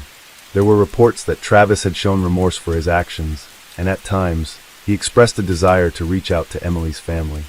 However, his letters were never sent, as he feared they would be seen as an attempt to manipulate or ease his conscience rather than genuine remorse. There was a growing sense among some of his prison counselors that Travis might never be able to fully understand the magnitude of his actions. While he had made strides in his mental health treatment, his ability to accept full responsibility for the murder was hindered by his ongoing battles with guilt, self-hatred, and the heavy burden of his PTSD. Some believed that, in his own way, Travis was trapped in the same cycle of violence that he had inflicted on Emily. The case continued to make ripples in the legal and mental health communities. The more that people learned about Travis's history and his struggles, the more they began to understand the complexities of his crime. Was he just another victim of an under-resourced mental health system that failed him? Or was he a man who had crossed a line, unable to take responsibility for the violence he had committed, regardless of the psychological trauma he had experienced? Both sides presented compelling arguments, and while public opinion varied, it became clear that Travis's story was not an isolated one. It was a reflection of broader issues that needed to be addressed at a societal level. In the years following the trial, the case of Travis Cooper became a landmark example of the complexities of the criminal justice system's handling of mental illness. The debate raged on over the adequacy of military mental health care, how PTSD should be treated in the context of criminal cases, and what responsibility the government had in ensuring that veterans like Travis received the care and attention they needed to reintegrate into civilian life. It was a case that served as both a tragedy and a cautionary tale. Meanwhile, Emily's parents dedicated themselves to creating a foundation in her memory. They established the Emily Parker Foundation, which was focused on supporting mental health awareness and providing resources for those affected by PTSD and trauma. Through the foundation, they provided scholarships for veterans seeking mental health treatment and supported programs for families who had lost loved ones to violence. While nothing could erase the pain they felt, the Parkers found solace in knowing that Emily's legacy was helping others heal from the same kinds of pain that had destroyed their family. For Travis, the future remained uncertain. He was serving his sentence, continuing to work through his mental health struggles behind prison walls. Whether he would ever truly understand the depths of his actions, or find a way to atone for them, remained to be seen. For now, the legal system had dealt with the case, but the emotional scars left by the murder of Emily Parker would remain, not only in the hearts of those who loved her, but also in the society that had failed both her and the man who had taken her life. Story 10. In the late afternoon of September 16, 2014, in a small suburban neighborhood in Cleveland, Ohio, the lives of two families were irrevocably altered. The man at the center of this tragedy was 34-year-old Michael Freeman, a man known by his neighbors as quiet, solitary, and often reclusive. Despite his unassuming presence, Michael harbored deep-seated resentments and a history of mental health struggles, including depression and a tendency towards violent outbursts when he felt slighted or ignored. Michael had grown up in a family plagued by dysfunction and poverty.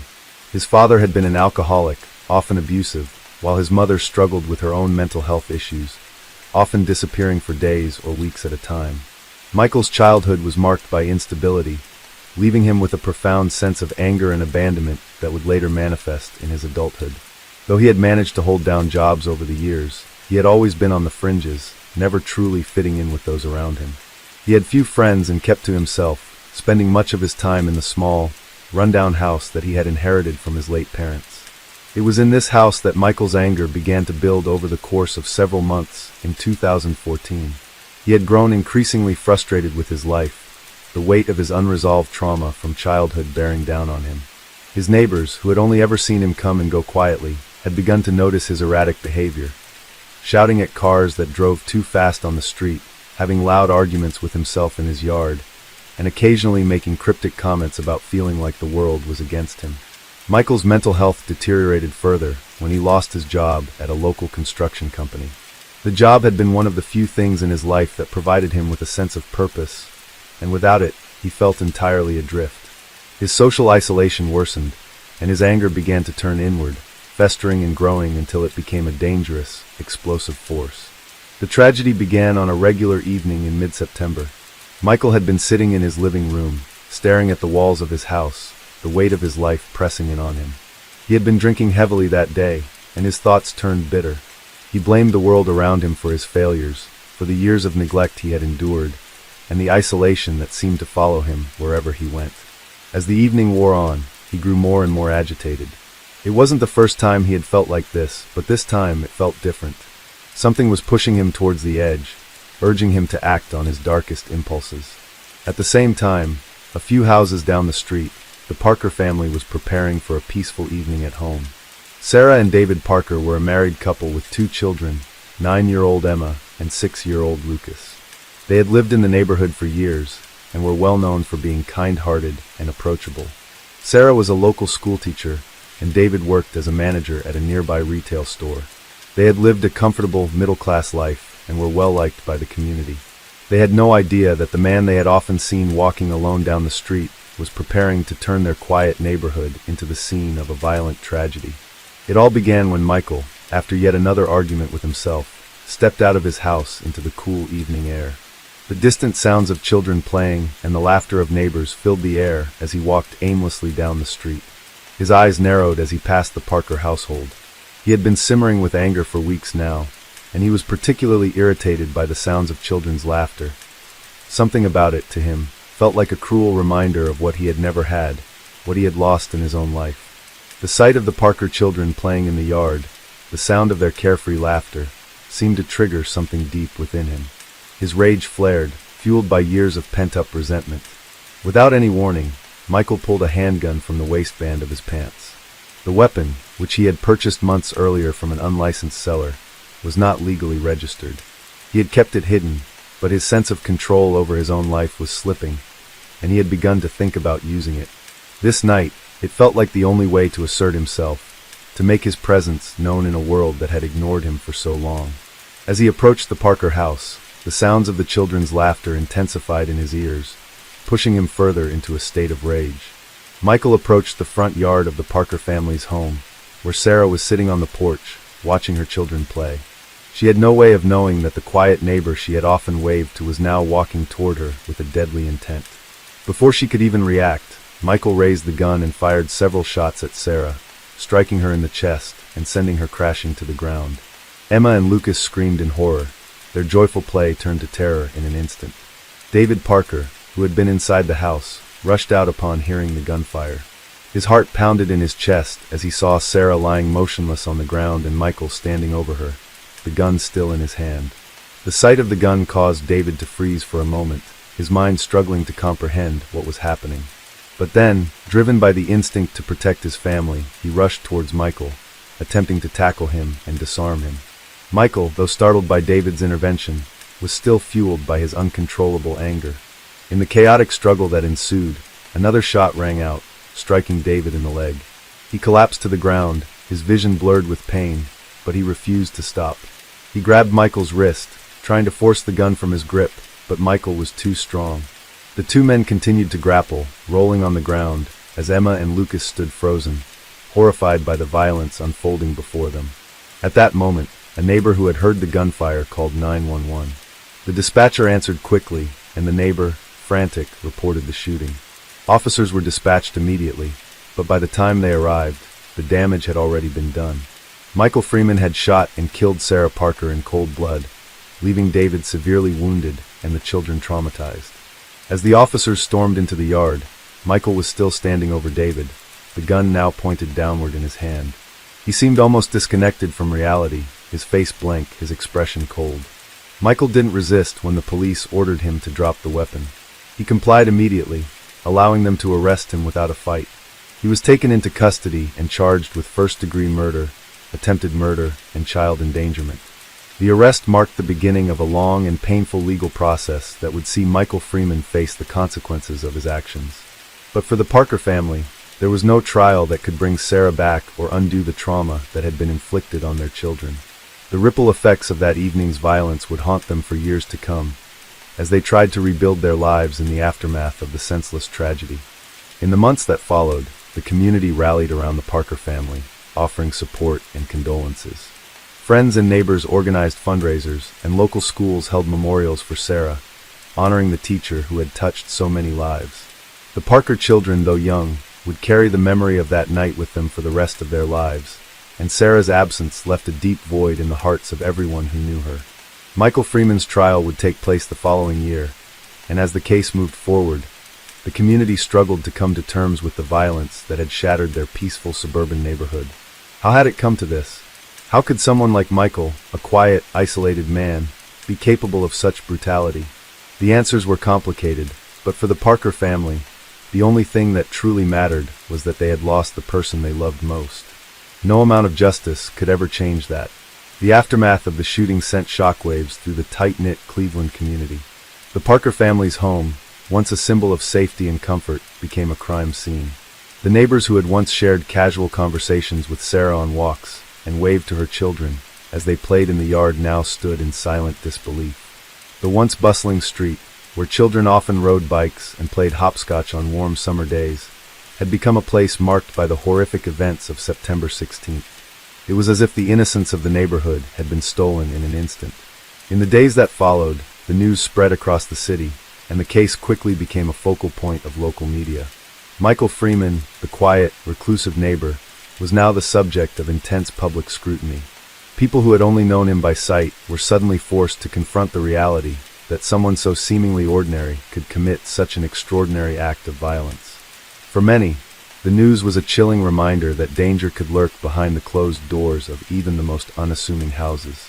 As the investigation into the shooting unfolded, details of Michael's troubled past began to surface. The police uncovered a long history of erratic behavior, including a series of incidents that had raised concerns among his neighbors. One neighbor recalled a time when Michael had become irate after a minor altercation with a delivery driver, shouting at him for parking too close to his property line.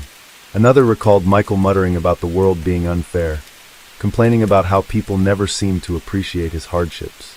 These instances, while alarming, had never escalated to the point of violence, and no one had suspected that Michael was capable of such an act. Many had simply chalked it up to his eccentricities, never imagining that he harbored such deep-seated anger. Yet, when investigators dug deeper, they discovered that Michael's anger had been building for months. He had been struggling with the recent loss of his job, which had compounded his feelings of isolation. The lack of meaningful social connections had left him feeling more and more disconnected from the world around him. Michael had become consumed by bitterness, and every minor irritation felt like a personal affront. The Parker family's laughter, the image of Sarah's children playing in the yard, became the final trigger that pushed him over the edge. It was as though, in that moment, Michael saw in their happiness everything he had lost in his own life. a life he felt had been unfairly derailed by circumstances beyond his control. Investigators also discovered that Michael had been seeking professional help for his mental health issues, but his attempts at treatment had been inconsistent. He had attended therapy on and off for several years, but had never fully committed to the process. The underlying issues, his depression, anger, and feelings of worthlessness, remained unresolved. His decision to purchase a firearm was seen as the final, fatal step in his mental unraveling. The gun, which he had obtained through an unlicensed seller, was never registered, and it was clear that Michael had never fully thought through the consequences of using it. As the police pieced together the timeline of events, they learned that Michael had planned the shooting in advance. He had spent hours before leaving his home, sitting with the gun in his lap, contemplating the actions he was about to take. In his twisted mind, the Parker family's happiness had become a symbol of everything he felt he was denied, and the violence was his misguided way of reclaiming some sense of control over his life. He had no plan for what would happen afterward, no thought about the lives he would ruin, the children he would traumatize, or the community he would tear apart. To Michael, the gun had become a tool to silence the anger that had been building inside of him for years. The Parker family's reaction to the tragedy was one of profound grief and disbelief. Sarah's husband, David, had survived the attack but was left with both physical and emotional scars. The bullet wound to his leg would take months to heal, but it was the psychological trauma that would haunt him for much longer. He had been unable to save his wife, unable to protect his children from the horror that had unfolded on their front lawn.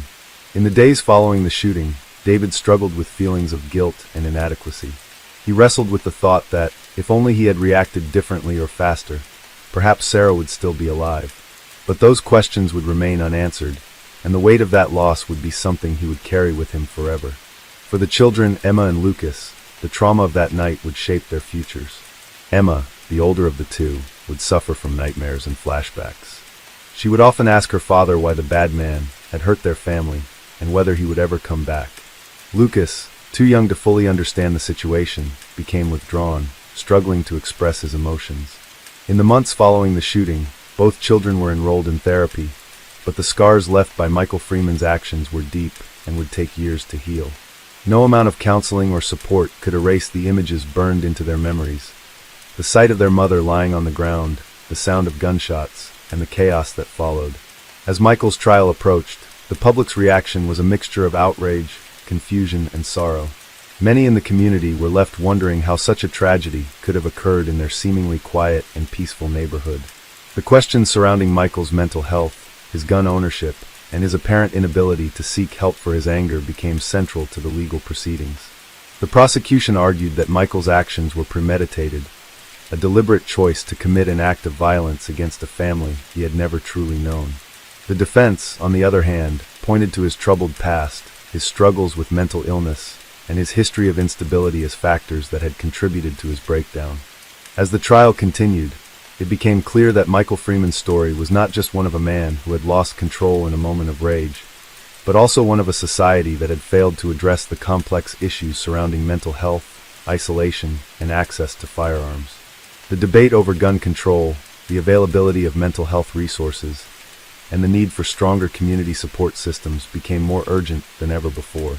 Michael's actions were a painful reminder of the consequences of neglecting these issues. For the Parker family, the trial was a painful and drawn-out process. Every day in the courtroom brought fresh anguish as they were forced to relive the horrors of that night. But through it all, they remained steadfast in their commitment to each other. They sought justice not just for Sarah, but for the future of their children, whose lives had been forever altered by Michael Freeman's violent outburst. They knew that the road to healing would be long and uncertain, but they also understood that, in the end, their strength as a family would be what carried them through. In the coming months, as the trial concluded, Michael Freeman was convicted of first-degree murder, attempted murder, and child endangerment. He was sentenced to life in prison without the possibility of parole, ensuring that he would never again have the chance to harm another family. But for the Parker family, justice could never fully undo the damage caused by his actions. It was a hollow victory, one that could never bring Sarah back or repair the trauma inflicted on Emma and Lucas.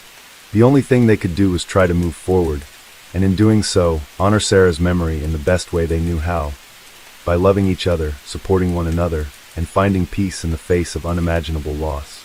The months following the trial brought little relief for the Parker family. Despite the guilty verdict and the conviction that ensured Michael Freeman would never be able to hurt anyone again, the emotional scars remained. In the quiet moments of reflection, David often found himself wrestling with the enormity of the loss. His wife, the woman he had spent nearly 2 decades with, was gone. The children, though young, had experienced something no child should ever have to witness. Emma's eyes, once bright with innocence, were now shadowed with an understanding of a world much harsher than she should have known at such a young age. David would wake in the middle of the night, drenched in sweat, the sound of gunshots still ringing in his ears.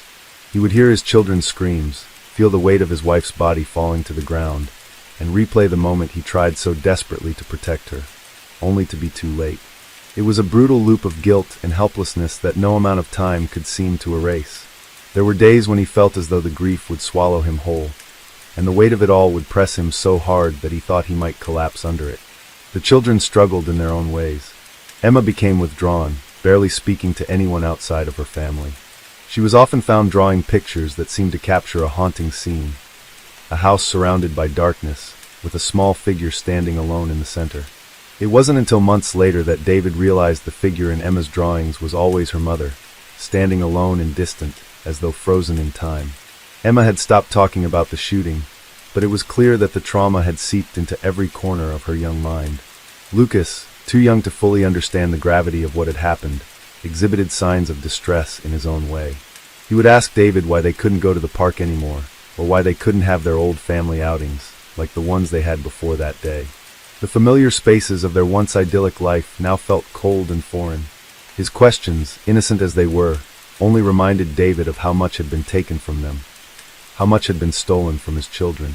Despite the intense grief, David knew that he couldn't allow the darkness to fully consume them. He worked tirelessly to ensure that his children would receive the support they needed to process their trauma. He enrolled Emma and Lucas in therapy, though he understood that the road to healing would be long. There were no quick fixes, no simple solutions to undo the horrors they had witnessed. All David could do was be there for them, providing whatever sense of stability he could muster, even as his own world felt like it was falling apart. The Parker family found solace in the small, everyday moments that began to take root in their lives once again. They would spend time together, as best as they could, even if it was just sitting in silence in the living room or walking around the neighborhood they once knew. Slowly, the tight-knit community that had rallied around them began to rebuild itself. Neighbors who had been shocked by the tragedy now offered their support, coming by with casseroles, cards, and words of encouragement. They were trying to piece together a sense of normalcy, despite the darkness that had forever changed the landscape of their lives. One day, as Emma and David sat in the living room, watching the sun begin to set, Emma finally spoke up. Her voice was soft, almost hesitant, but it was the first time she had opened up about her feelings in months. "Daddy," she said, her eyes meeting his, "do you think Mommy is in heaven?" David paused, his heart aching, as he processed the question. His emotions threatened to overwhelm him, but he kept them in check for his daughter's sake. "Yes, sweetheart," he answered, his voice thick with emotion. "I believe your Mommy is in heaven, watching over us." Emma nodded, her small hands folding in her lap. There was a quiet understanding in her eyes, as though the weight of her question had finally been answered in a way that gave her some peace, even if it was only temporary. It wasn't a cure, not by any means, but it was a step, a small, tentative step toward healing. David knew that it would be years before the children could truly begin to process what had happened. There would be good days and bad days, and he would be there for them through it all, offering the love and support they needed, even when he wasn't sure how to help himself. But there was one thing he could do. He could be a constant presence in their lives. He could show them that, despite the pain, life could continue. And slowly, through time and support, they could begin to rebuild what had been shattered. The pain of losing Sarah would never truly fade. There would always be moments when the grief would come crashing back, moments when David would hear her voice in his mind, moments when he would long for her touch, her laugh, and the life they had shared together. But through it all, he clung to the memory of her strength, her kindness, and her love. Sarah Parker had been a beacon of light in his life, and though she was gone, that light would continue to guide him in the years to come. In the courtroom, Michael Freeman's fate had been sealed. His conviction had come swiftly, and he was sentenced to life in prison without the possibility of parole. But for David and his children, the punishment was of little consequence. Michael Freeman's actions had irrevocably altered their lives, and no sentence, no matter how harsh, could undo the damage he had caused. His family was left to live with the consequences of his violent outburst, an outburst that had taken the life of a mother, shattered the lives of her children, and torn apart a community. The finality of Michael's conviction brought a small sense of justice, but it did little to ease the pain. David knew that the true work of healing had only just begun. He would have to continue moving forward, even though every step felt like a struggle. The Parker family's road to recovery would be long, but David was determined that they would heal together. He would honor Sarah's memory, not by holding on to the past, but by helping his children find a way to live with the tragedy that had forever shaped their lives. Though Michael Freeman had been sentenced to prison, his actions had created a ripple effect that would continue to echo in the Parker family's lives. They would never be the same, but in time, they would find a way to move forward, one day at a time, one step at a time, holding on to the love that had once defined their family, and finding strength in each other as they navigated a world that had become all too dangerous and unpredictable.